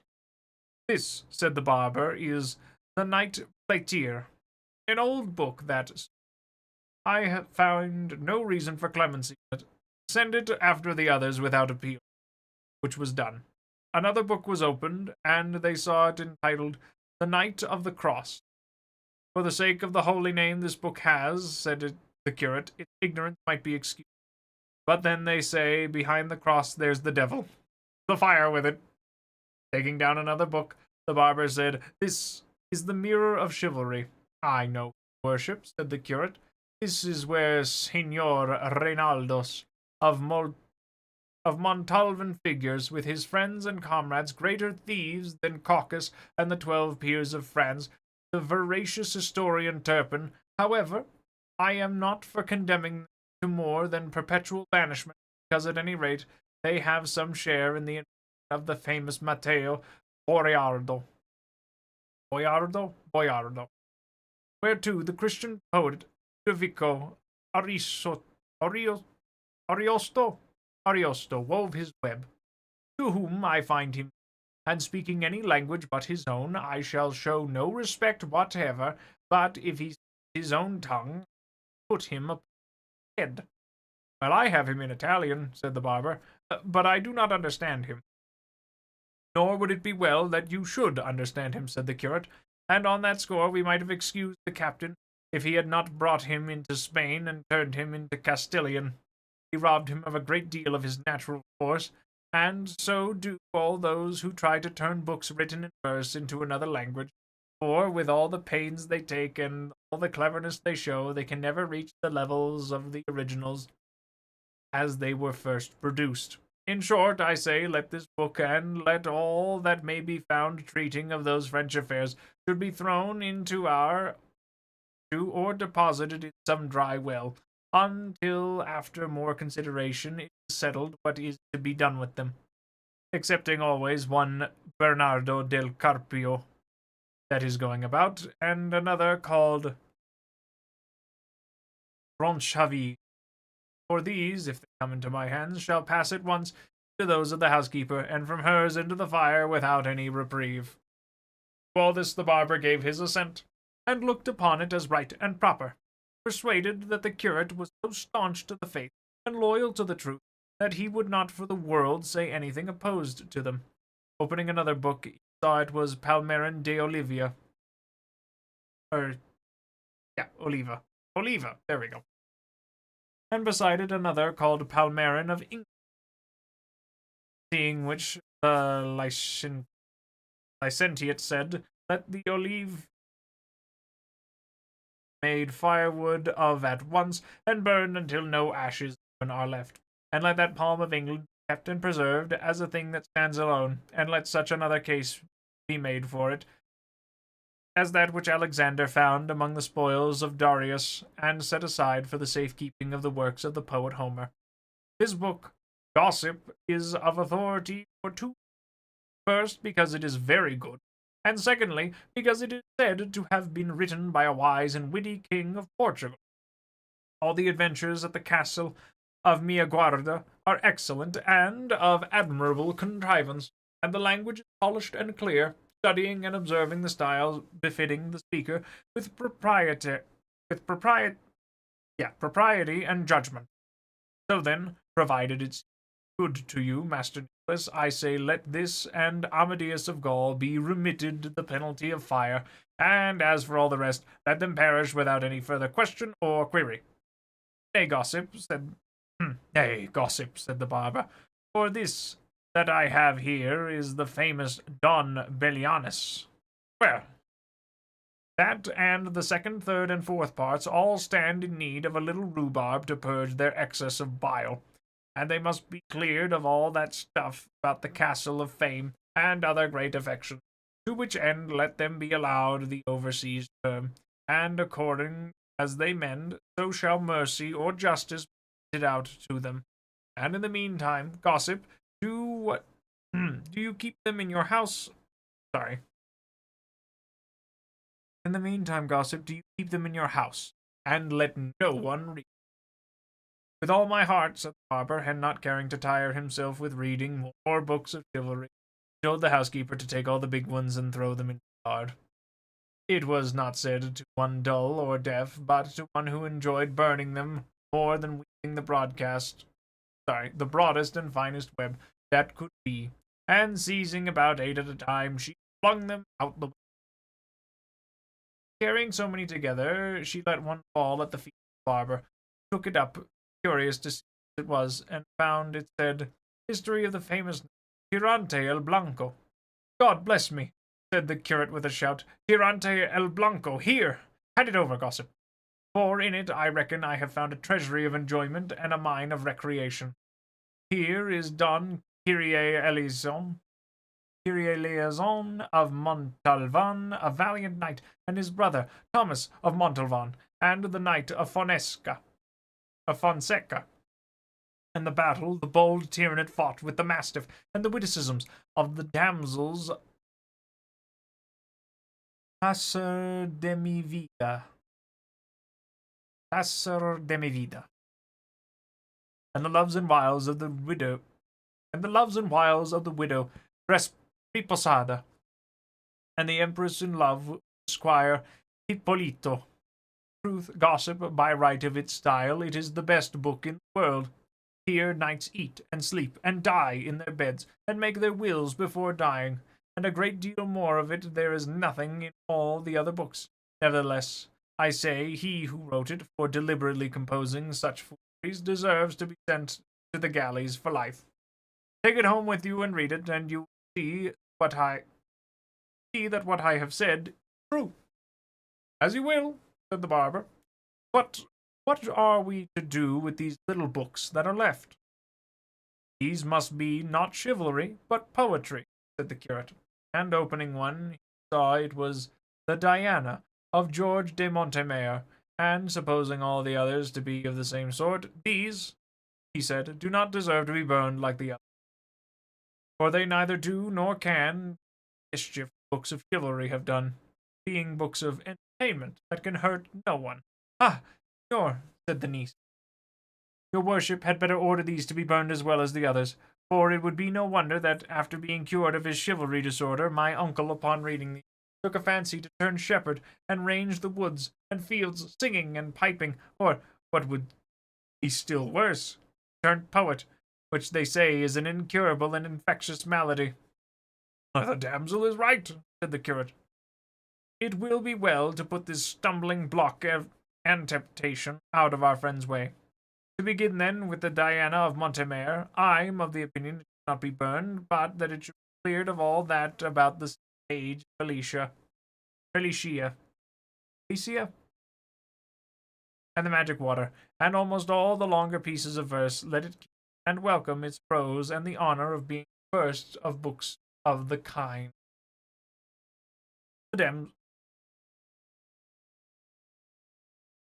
This that comes next, said the barber, is the Diana, entitled The Second Part, by the Salmancan, and the other has the same title, and its author is Polo, or Gil Polo. As for that of the Salmancan, replied the curate, let it go swell the number of the condemned in the yard, and let Gil Polo's be preserved as if it came from Apollo himself. But get on, gossip, and make haste, for it is growing late. This book, said the barber, opening another, the 10 books of the Fortune of Love, written by Antonio de Lofrezo, a Sardinian poet. By the orders I have received, said the curate, since Apollo has been Apollo, and the Muses have been Muses, and poets have been poets, so droll and absurd a book as this has never been written, and in its way it is the best and most singular of all this species that have yet appeared.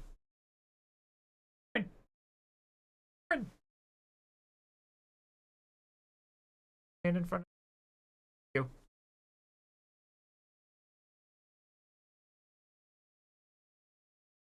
And he who has not read it may be sure he has never read what is delightful. Give it here, gossip. for I make more account of having found it than if they had given me a cassock of Florence stuff. Cassock? A cassock of Florence.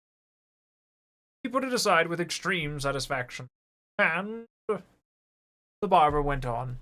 These that come next are the shepherd of Iberia, of Henares, and the enlightenment of jealousy. Then all we have to do, said the curate, is to hand them over to the secular arm of the housekeeper, and ask me not why, or we shall never have done. This next is Pastor de Filida.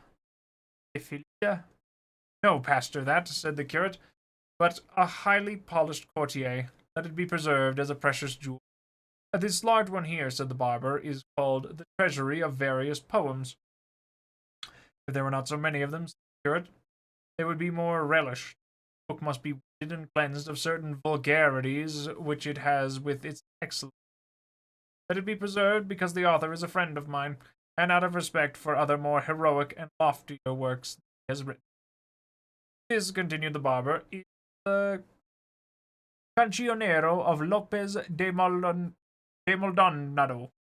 There we go.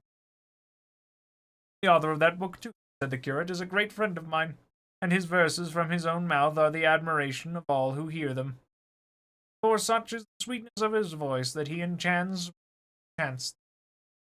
It gives rather too much of its eclogues. Eclogues. But what good was never yet plentiful? Let it be kept with those that have been set apart. But what book is that next it? The Galatea of Miguel de Cervantes, said the barber. That Cervantes has been for many years a great friend of mine, and to my knowledge he has had more experience in reverses than in verses. More experience in reverses than in verses. His book has some good adventure in it. It presents us with something, but brings nothing to a conclusion. We must wait for the second part, it promises. Perhaps, with amendment, it may succeed in winning the full measure of grace that is now denied. And in the meantime, do you, Signor Gossip, keep it shut up in your own quarters. I'll be honest, I didn't expect the self-referential humor, but I do enjoy the, hey, this is Cervantes, guys. Good, maybe you should go read some more about him, very good, said the barber. And here come three together. The Araucana of Don Alonso de Ercilla, and the Austriada of Juan Rufo, Justice of Cordova, and the Montaserete of Cristobal de Viroe, the Valencian poet. These three books, said the curate, are the best that have been written in Castilian in heroic verses. And they may compare with the most famous of Italy. Let them be preserved as the richest treasure of poetry that Spain possesses. The curate was tired, and would not look into any more books, and so he decided that, contents uncertified, all the rest should be burned. But just as the barber held one open, called The Tears of Angelica. I should have shed tears myself, said the curate when he heard the title, had I ordered the book to be burned, for its author was one of the famous poets of the world, not to say of Spain, and was very happy in the translation of some of Ovid's fables. It also just occurred to me that he was like, man, some of these books suck. But if you like my books, probably go read some of the other books. Pretty good. Anyway, the next chapter. Chapter 7. Of the second sally of our worthy knight, Don Quixote of La Mancha. At this instant Don Quixote began shouting out, Hear, hear, valiant knights! Here is need for you to put forth the might of your strong arms, for they of the court are gaining the mastery in the tourney. Called away by this noise and outcry, they proceeded no farther with the scrutiny of the remaining books, and so had thought that the Carolina, the Lion of Spain, and the Deed of the Emperor, written by Don Luis de Avila, went to the fire unseen and unheard of, for no doubt they were among those that remained. Perhaps, if the curate had seen them, they would not have undergone so severe a sentence. When they reached Don Quixote, he was already out of bed, and was still shouting and raving and slashing, strutting all around as wide awake as if he had never slept.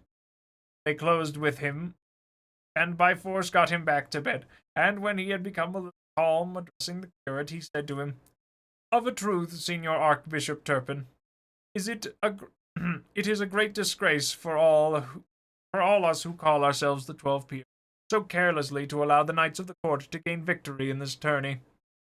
We, the adventurers, having carried off the honor of the on the 3 former days." "Hush, gossip," said the curate. "Please God, the luck may turn, and what is lost today may be won tomorrow.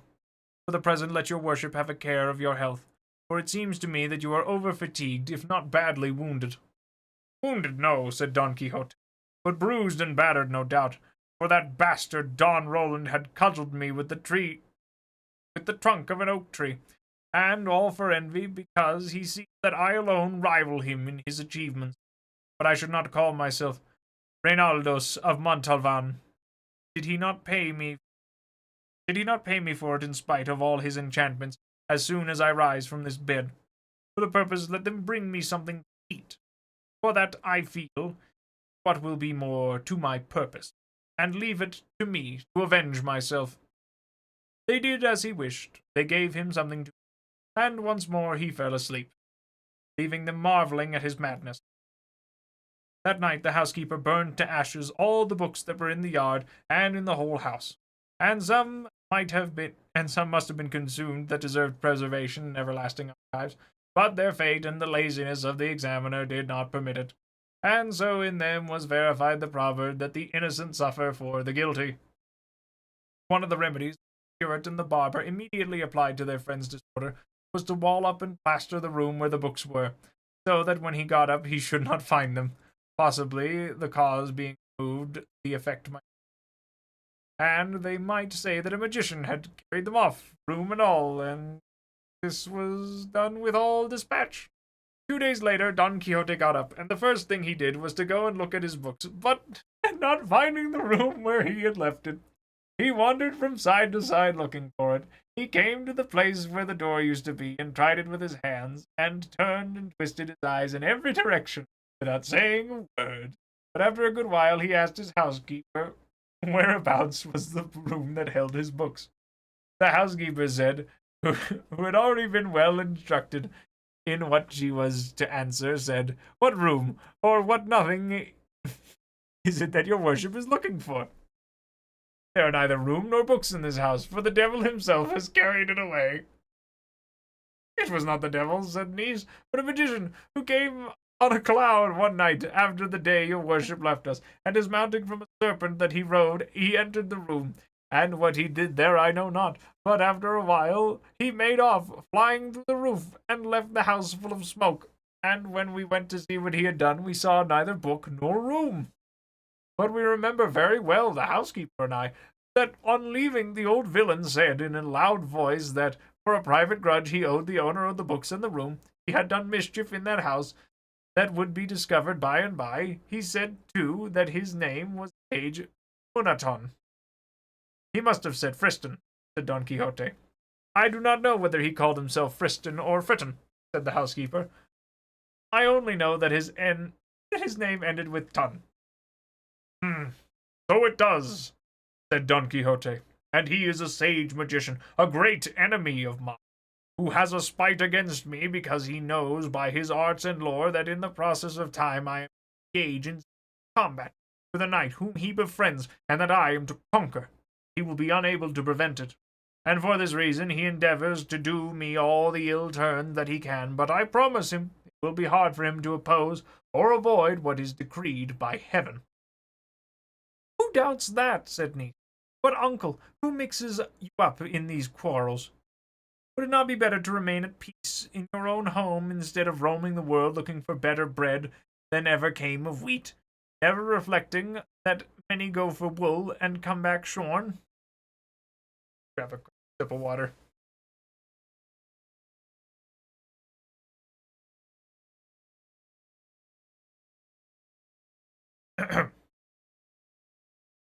"O niece of mine," replied Don Quixote, "how much astray art thou in thy reckoning? Ere they shear me, I shall have plucked away and stripped off the beards of all who dare touch or the tip of a hair of mine." The two were unwilling to make any further answer, as they saw that his anger was kindling. In short, then, he remained at home 15 days, very quietly, without showing any signs of a desire to take up his former delusions, and during this time he held lively discussions with his two gossips, the curate and the barber, on the point he maintained that knights errant were what the world stood most in need of, and that in him was to be accomplished the revival of knight errantry. The curate sometimes contradicted him, sometimes agreed with him, for if he had not observed this precaution, he would have been unable to bring him to reason. Meanwhile, Don Quixote worked upon a farm laborer, a neighbor of his, an honest man. Indeed, that title can be given to him who is poor, but with very little wit in his pate. In a word, he so talked him over, and with such persuasions and promises, that the poor clown had made up his mind to sally forth with him, and serve him as esquire. Don Quixote, among other things, told him he ought to be ready to go with him gladly, because any moment an adventure might occur that might win an island in eye. In the twinkling of an eye, leave the governor forth. On these and the like promises, Sancho Panza, for the laborer was called, left wife and children, and engaged himself as esquire to his neighbor. Don Quixote next set about getting some money, selling one thing and pawning another, and making a bad bargain in every. He got together a fair sum. He provided himself with a buckler, which he begged as a loan from a friend, and restoring his battered helmet as best he could,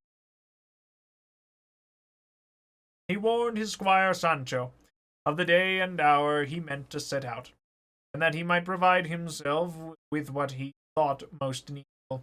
Above all, he charged him to take Alforjas with him, and others said he would, and that he meant to take also a very good ass he, as he was not much given to going on foot. About the ass, Don Quixote hesitated a little, trying whether he could call to mind any knight errant with him, esquire mounted on assback, but no instant occurred to his memory.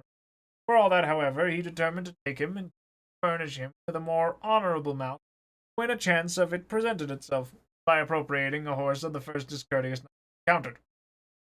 Himself he provided with shirts and other things as he could, according to the advice the host had given him. All which being done without taking leave, Sancho Panza of his wife and children, or Don Quixote of his housekeeper, they sallied forth unseen by anybody from the village one night, and made such good way in the course of it that by daylight they held themselves safe from discovery, even should search be made for them.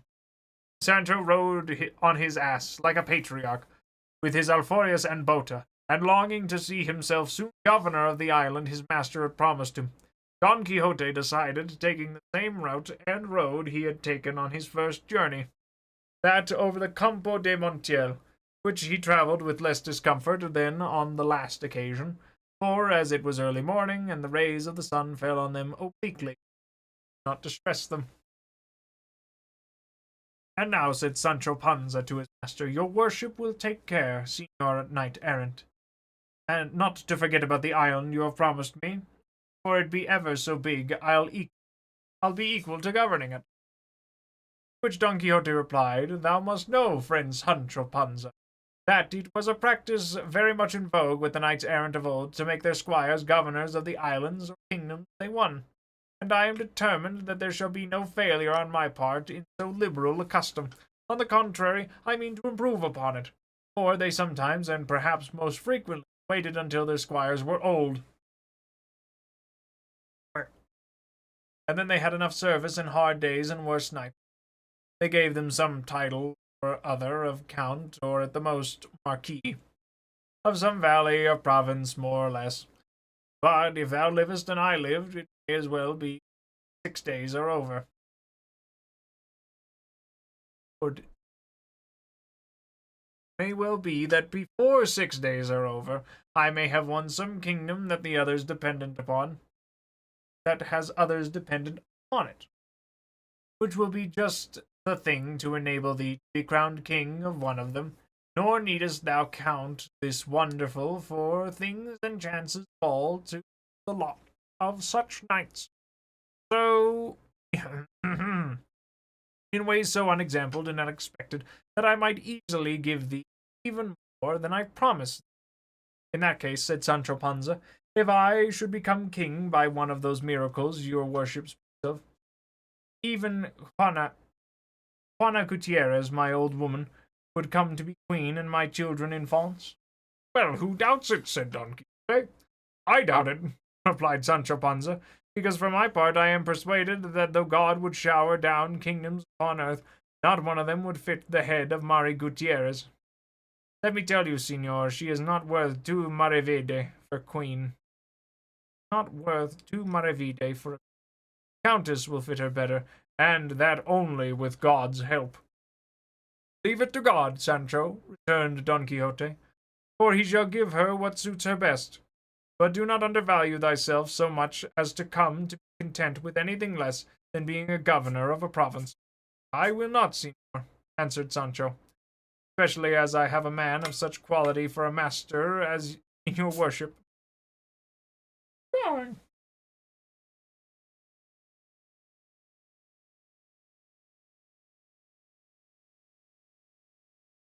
Anyway, your worship, who will know how to give me all that will be suitable for me, and that I can bear.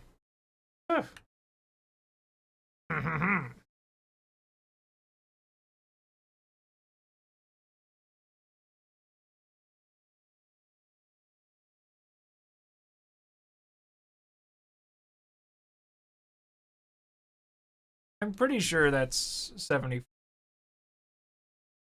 I don't remember.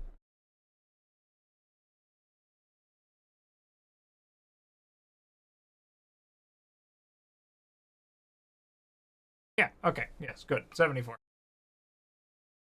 So I'll probably get through. Yeah, we'll finish chapter 8, and we'll just break this up over like 10 days, I guess. Yeah, it sounds like a... Oh yeah, it's a very good read. I like it quite a lot, though granted at times it reads... I'd say it reads like a Monty Python skit. Which isn't to say that that's bad or anything. I love Monty Python. Love it with all of my heart.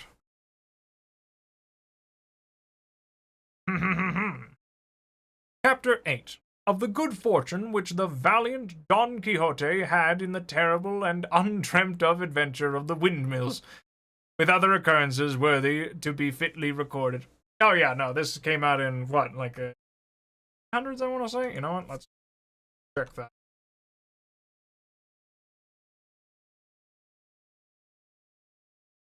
Yes, 1605. I say, yeah. So, yeah. Wow. Apparently, it was allegedly published in 2 parts, one in 1605 and the other in 1615. So that's Golly Gee Willikers. It had its 400th anniversary not decades ago. Often labeled as the first modern novel, considering a founding work of Western literature. Yeah, no, it certainly seems the part. A good earthbreaker.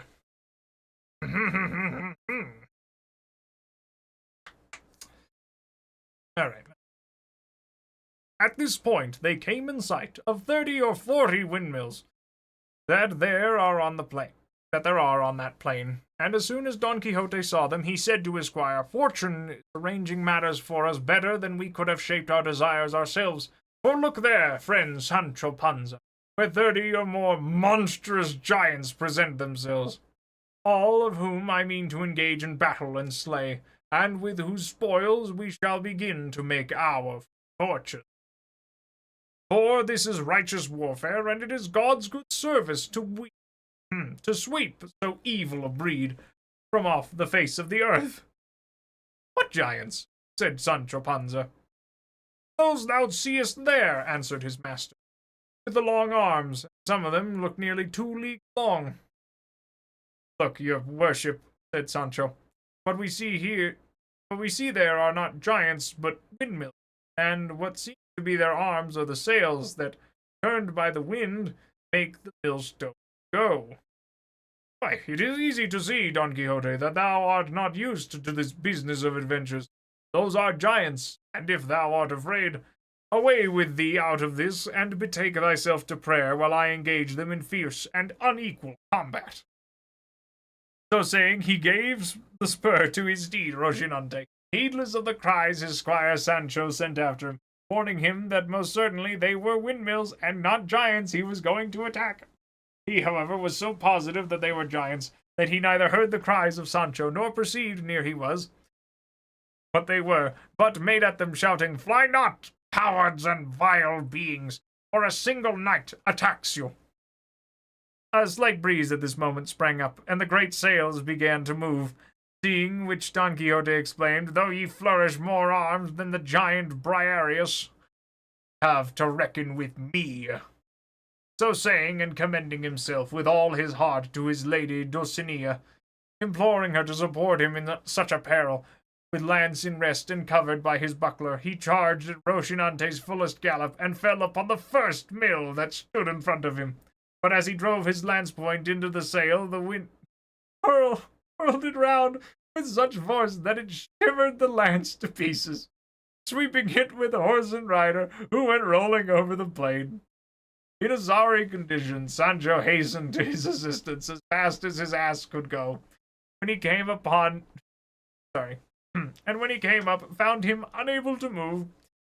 With such a shock had Rocinante fallen with him.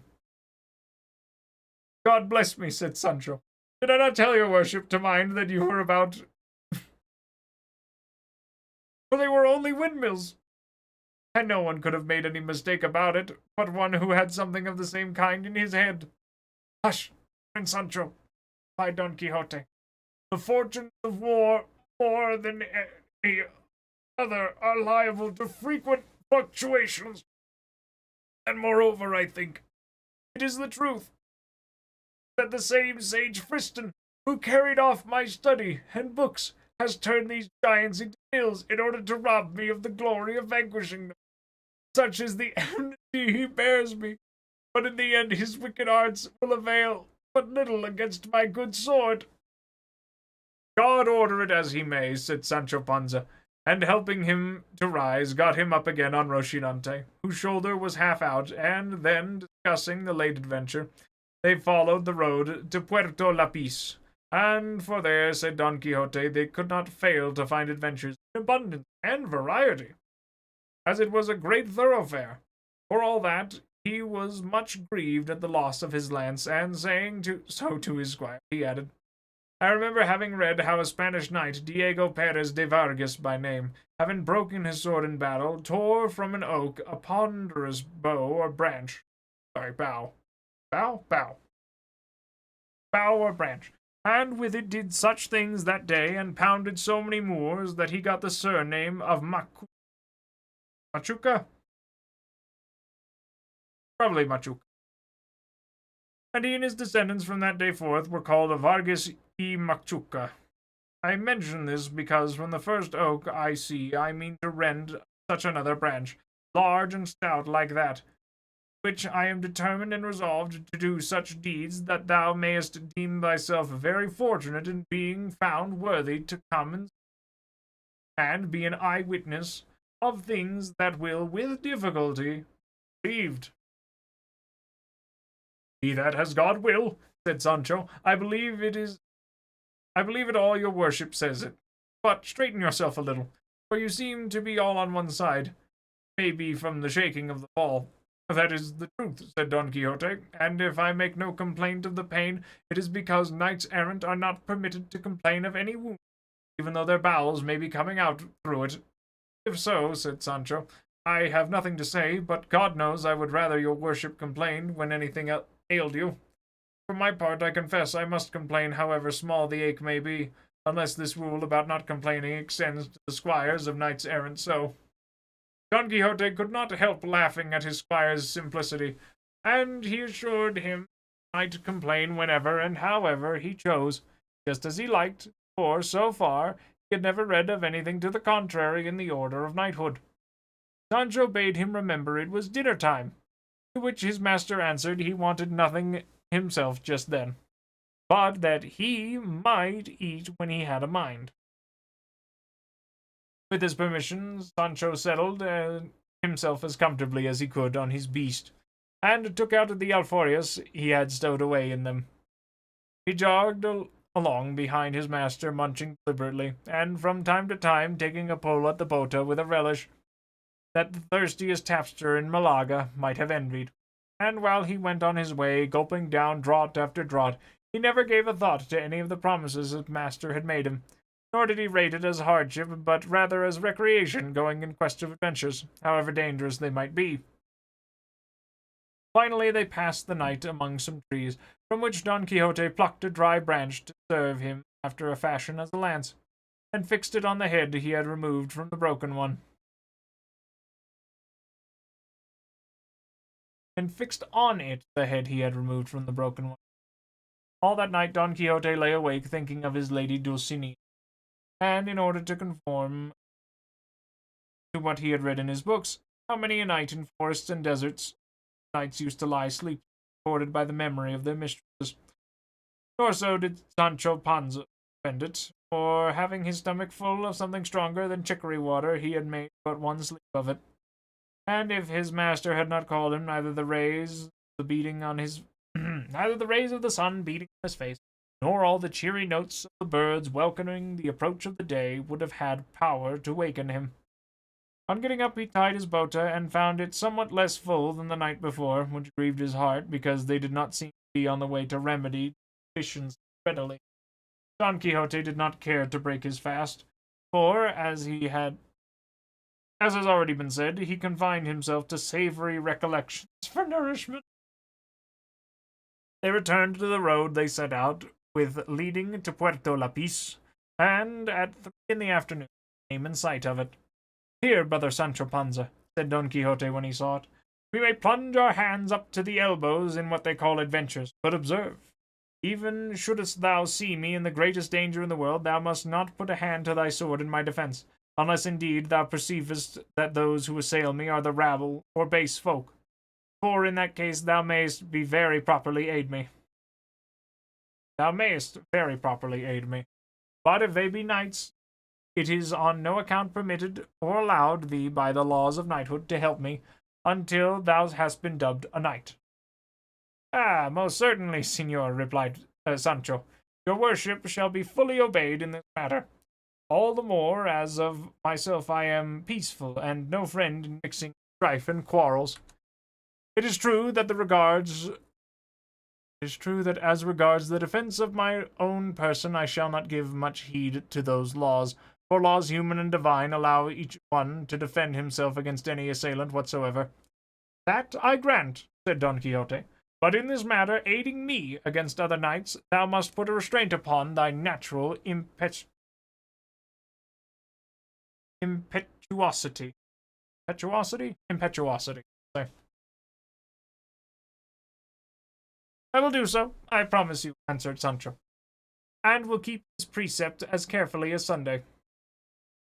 While they were talking, there appeared on the road 2 friars of the orders of Saint Benedict, mounted on 2 dromedaries, for not less tall were the 2 mules they rode on. They wore traveling spectacles and carried sunshades, and behind them came a coach attended by 4 or 5 persons on horseback and 2 muleteers on foot. In the coach there was, as afterward appeared, a Biscay lady on her way to Seville, where her husband was about to take passage for the Indies with an appointment of high honor. The friars, though going the same road, were not in her company, but the moment Don Quixote perceived them, he said to his squire, "Either I am mistaken, or this is going to be the most famous adventure that has ever been seen. For those black bodies we see there must be, and doubtless are, magicians who are carrying off some stolen princess in that coach. And with all my might I must undo this wrong." "This will be worse than the windmills," said Pancho. "Look, señor, those are friars of Saint Benedict, and the coach plainly belongs to some travelers. I tell you, mind well what you are about to do, and don't let the devil mislead you."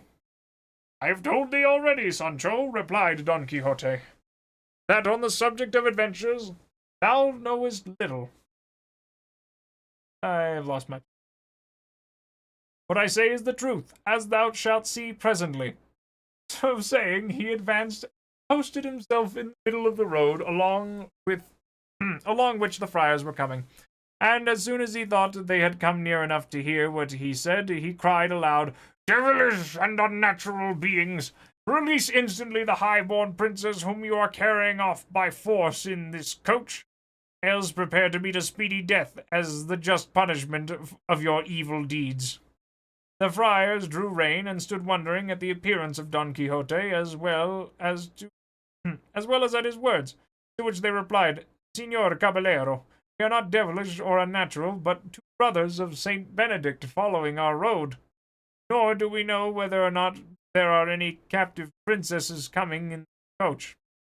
"No soft words with me, for I know you lying rabble," said Don Quixote, and without waiting for a reply, he spurred Rocinante, and with leveled lance charged the first friar with such fury and determination that, if the friar had not flung himself off the mule, he would have brought him to the ground against his will, and sore wounded, if not killed outright. The second brother, seeing how his comrade was treated, drove his heels into the castle of a mule, and made off across the country, faster than the wind.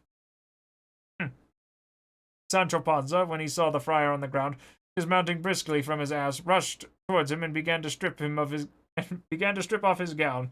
At that instant the friar's muleteers came up and asked what he was stripping him for. Sancho answered that this fell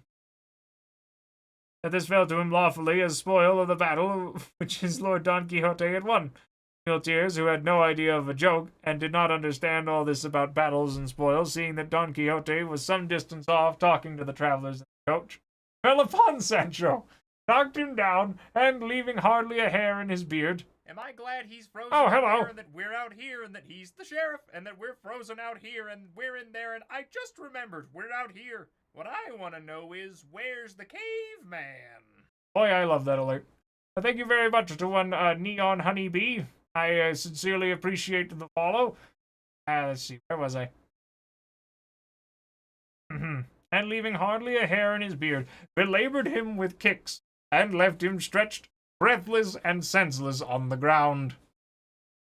And without any more delay helped the friar to mount, who, trembling, terrified, and pale, as soon as he found himself in the saddle, spurred after his companion, who was standing at a distance looking on, watching the result of the onslaught. Then, not caring to wait for the end of the affair just begun, they pursued their journey, making more crosses than if they had the devil after them. Don Quixote was, as has been said, speaking to the lady in the coach. "Your beauty, lady mine," said he, "may now dispose of your person, as may be most in accordance with your pleasure, for the pride of your ravishers lays prostrate on the ground through this strong arm of mine. And lest you pining to know the name of your deliverer, know that I am Don Quixote of La Mancha, knight-errant and adventurer, and captive to the peerless and beautiful lady Dulcinea del Toboso. And in return for the service you have received of me, I ask no more than that you should return to El Toboso, and on my behalf present yourself before that lady, and tell her what I have done to set you free." One of the squires in attendance upon the coach, a Biscayan, was listening to all Don Quixote was saying, and perceiving that he would not allow the coach to go on, but was saying it must return at once to El Toboso, he made at him, and seizing his lance, addressed him in bad Castilian and worse Biscayan after his fashion. "Begone, caballero, and ill go with thee. By the God that made me, unless thou quittest coach, slayest thee, as art here a Biscayan." Don Quixote understood him quite well, and answered him very softly, "If thou wert a knight, as thou art none, I should have already chastised thy folly and rashness, miserable creature." To which the Biscayan returned, "I, no gentleman, I swear to God thou liest as I am Christian. If thou droppest lance and drawest sword, soon shalt thou see thou art carrying water to the cat. Biscayan on land, Hidalgo at sea, Hidalgo at the devil. And look, if thou sayest otherwise, thou liest." "You will see me presently," said Agrajes,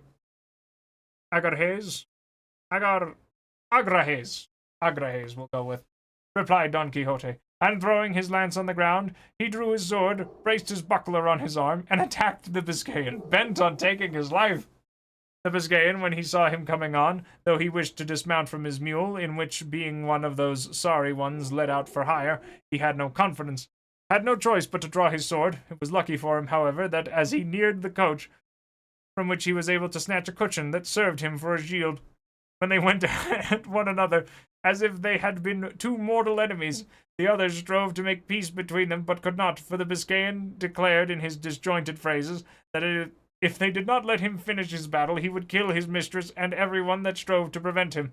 The lady in the coach, amazed and terrified at what she saw, ordered the coachman to draw aside a little, and set herself to watch this severe struggle, in the course of which the Biscayan smote Don Quixote a mighty stroke on the shoulder over the top of his buckler, which, given to one without armor, would have cleft him to the waist. Don Quixote, feeling the weight of this prodigious blow, cried aloud, saying, "Oh, lady of my soul, Dulcinea, flower of beauty, come to the aid of this your knight, who, in fulfilling his obligations to your beauty, finds himself in extreme peril."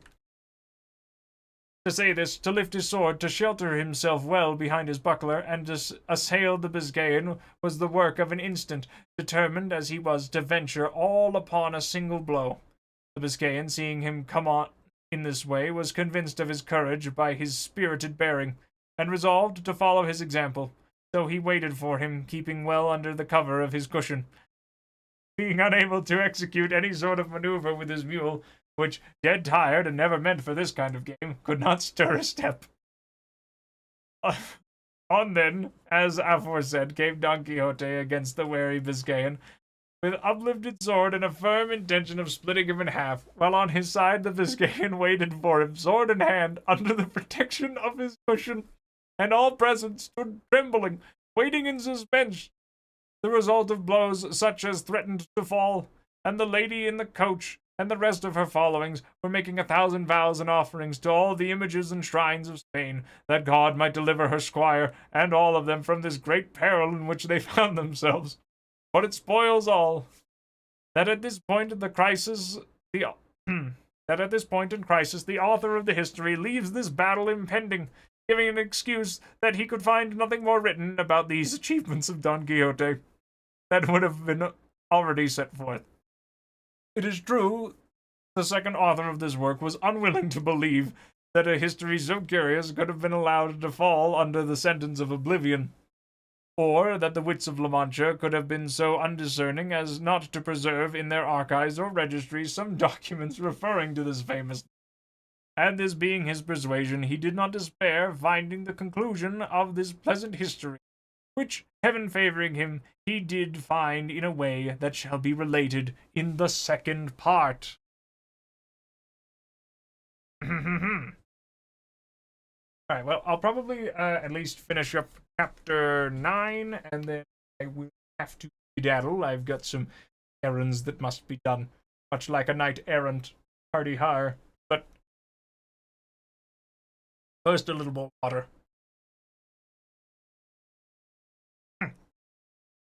So thank you very much. I do sincerely appreciate it. Glad to see that all of my years of the theater have served me well. Now, where was I? Chapter 9, in which is concluded and finished the terrific battle between the gallant Biscayan and the valiant Manchegan. Manchegan? Manchegan. We'll go with Manchegan. In the first part of this history, we left the valiant Biscayan and the renowned Don Quixote with swords uplifted, ready to deliver two such furious slashings. I would have appreciated this. I had to write an essay on this. Well, I think next on the docket is what is? I think next on the docket is going to be Hellscreen, because I'm pretty sure that's what the at least on my docket of things to read aloud. Granted, I've never read Hellscreen, nor have I read Don Quixote. But either way, that'll probably be my next book, but we'll have to wait on that one. Where was I? Ready to deliver two such furious slashing blows that if they had fallen full and fair, they would at least have split and cleft them asunder from top to toe and laid them open like a pomegranate. And at this so critical point, the delightful history came to a stop, and stood cut short without any intimation from the author where what was missing was to be found. This distressed me greatly, because the pleasure derived from having read such a small portion turned to vexation at the thought of the poor chance that presented itself of finding the large part that, so it seemed to me, was missing of such an interesting tale.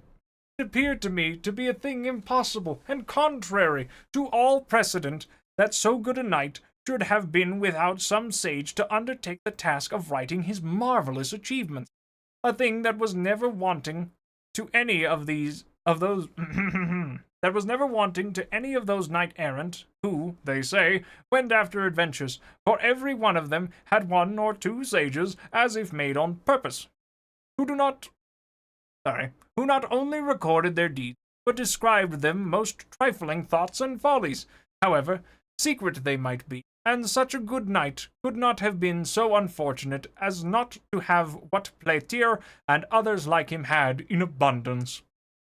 And so I could not bring myself to believe that such a gallant tale had been left maimed and mutilated, and I laid the blame on time, the devourer and destroyer of all things, that had either concealed or consumed it. On the other hand, it struck me that inasmuch I've never seen that written there. Inasmuch as among his books there had been found such modern ones as the Enlightenment of Jealousy and the Nymphs and Shepherds of Henares, his story must likewise be modern, and though it might not be written, it might exist in the memory of the people of his village and of those in the neighborhood.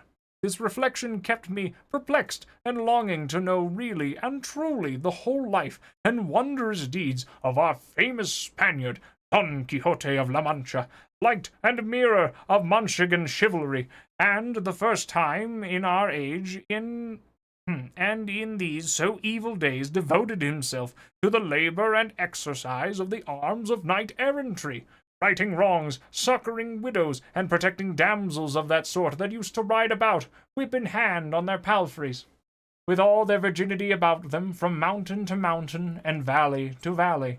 For if it were not for some ruffian or boor with a hood and hatchet, or monstrous giant, that forced them, they were in days of yore damsels that at the end of 80 years, in all which time they had never slept a day under a roof, went to their graves as much maids as the mothers that bore them. I say that in these and other respects our gallant Don Quixote is worthy of everlasting and notable praise. Pardon me.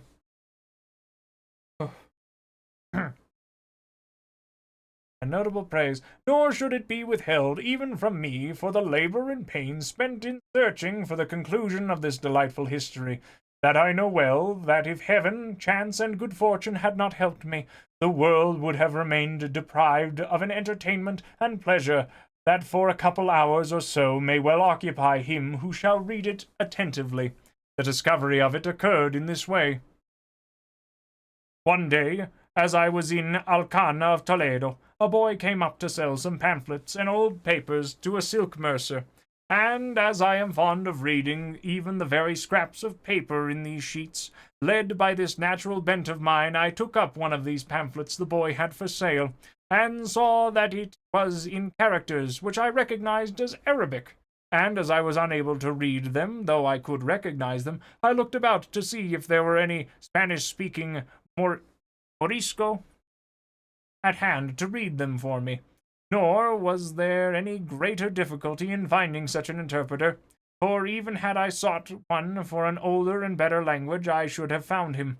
In short, chance provided me with one, who, when I told him what I wanted and put the book into his hands, opened it in the middle, and after reading a little in it, began to laugh. I asked him what he was laughing at. He replied that it was something the book had written in the margin by way of a note.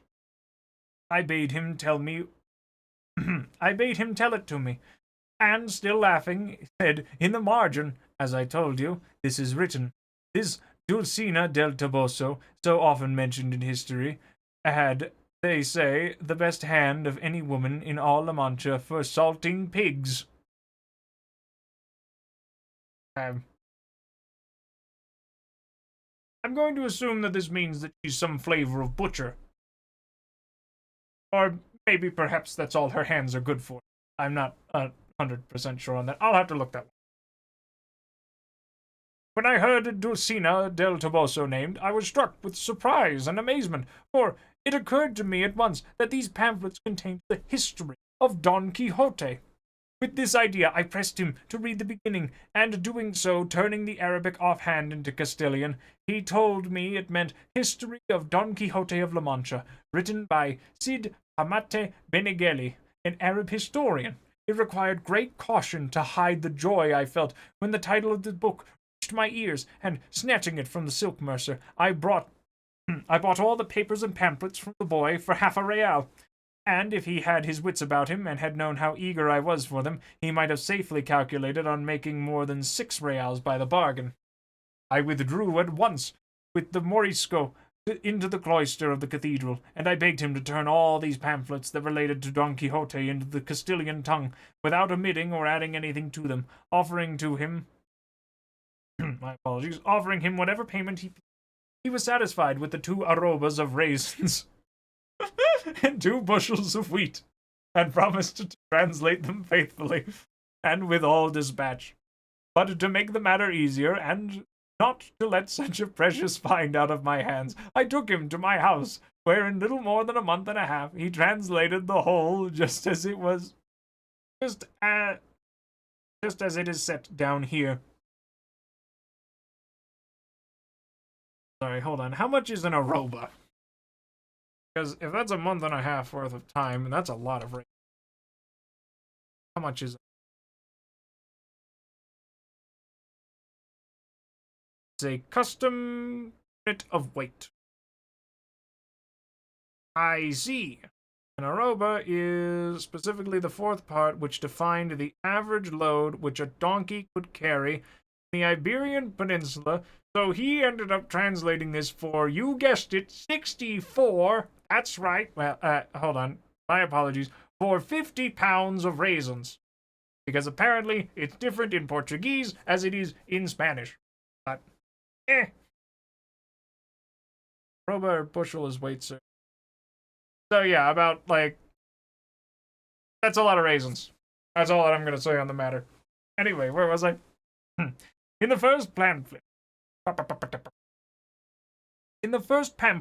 battle between Don Quixote and the Biscayan was drawn to the very life. They planted in the same attitude as the history describes, their swords raised, and the one protected by his buckler, the other by his cushion. The Biscayan's mule so true to nature that it could be seen to be a hired one, a bow shot off.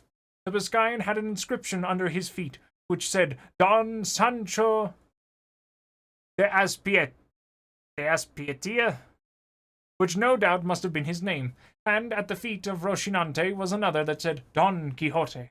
Rocinante was marvelously portrayed, so long and thin, so lank and lean, and with so much backbone and so far gone in consumption, that he showed plainly with what judgment and propriety the name of Rocinante had been bestowed upon him.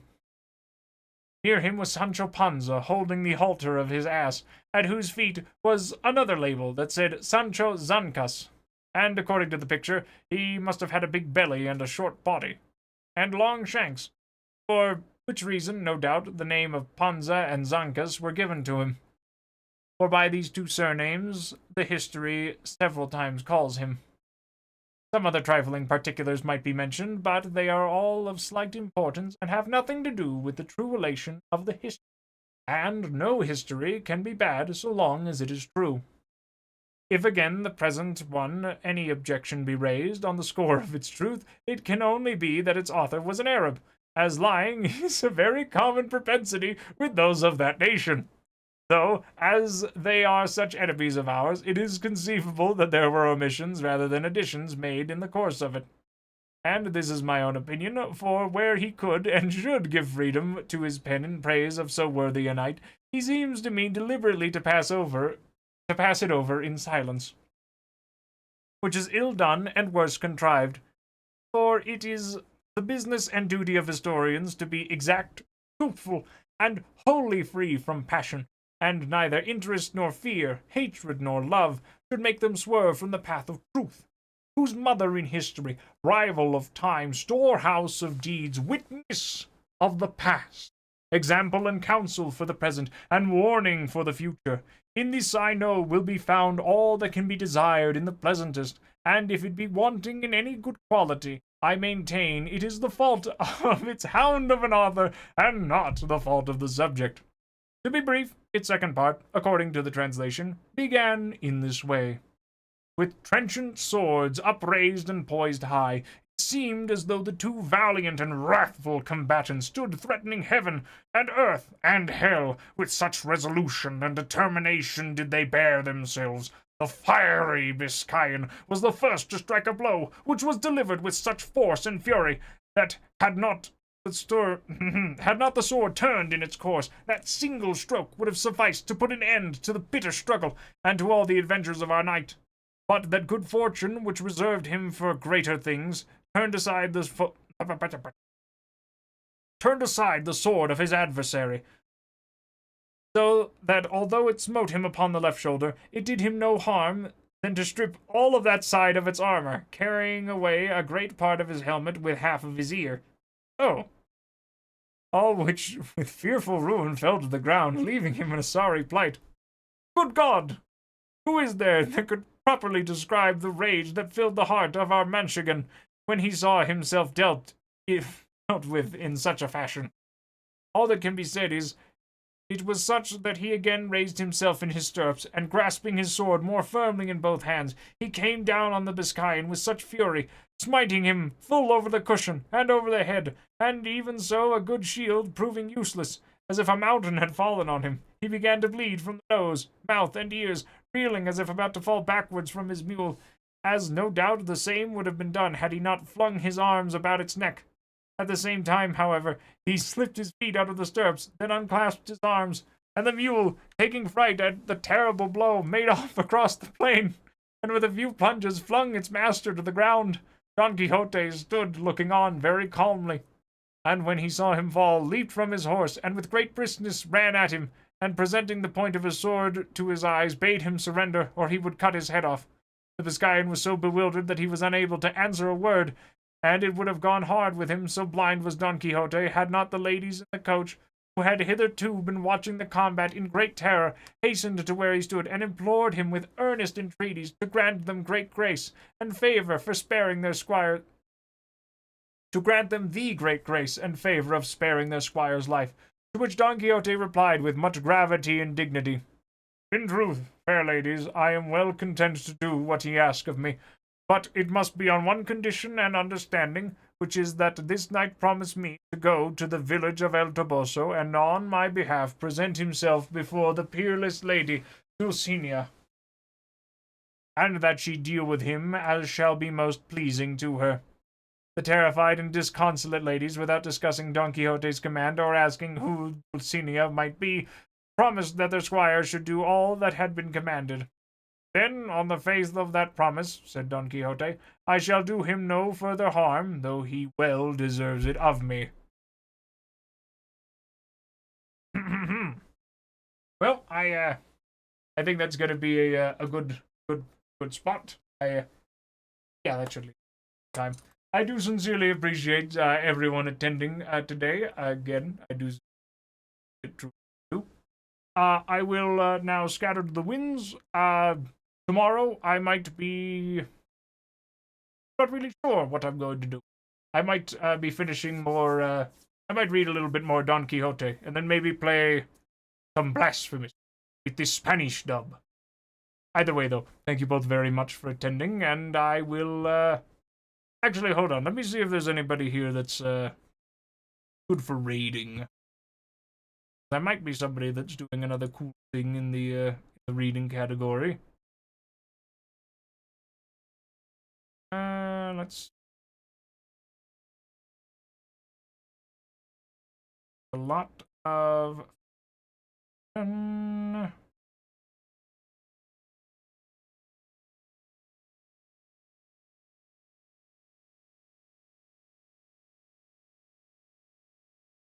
No, it looks like most people are, I've got nothing. So, I won't send you, but, I'll leave you to scatter to the winds. Again, I do sincerely appreciate, everyone in attendance, and, I'm going to go. I'll be back tomorrow at, noon o'clock for, I don't know yet, but I'm sure that I'll figure it out. Again, toodaloo, and have a wonderful rest of your day. Goodbye!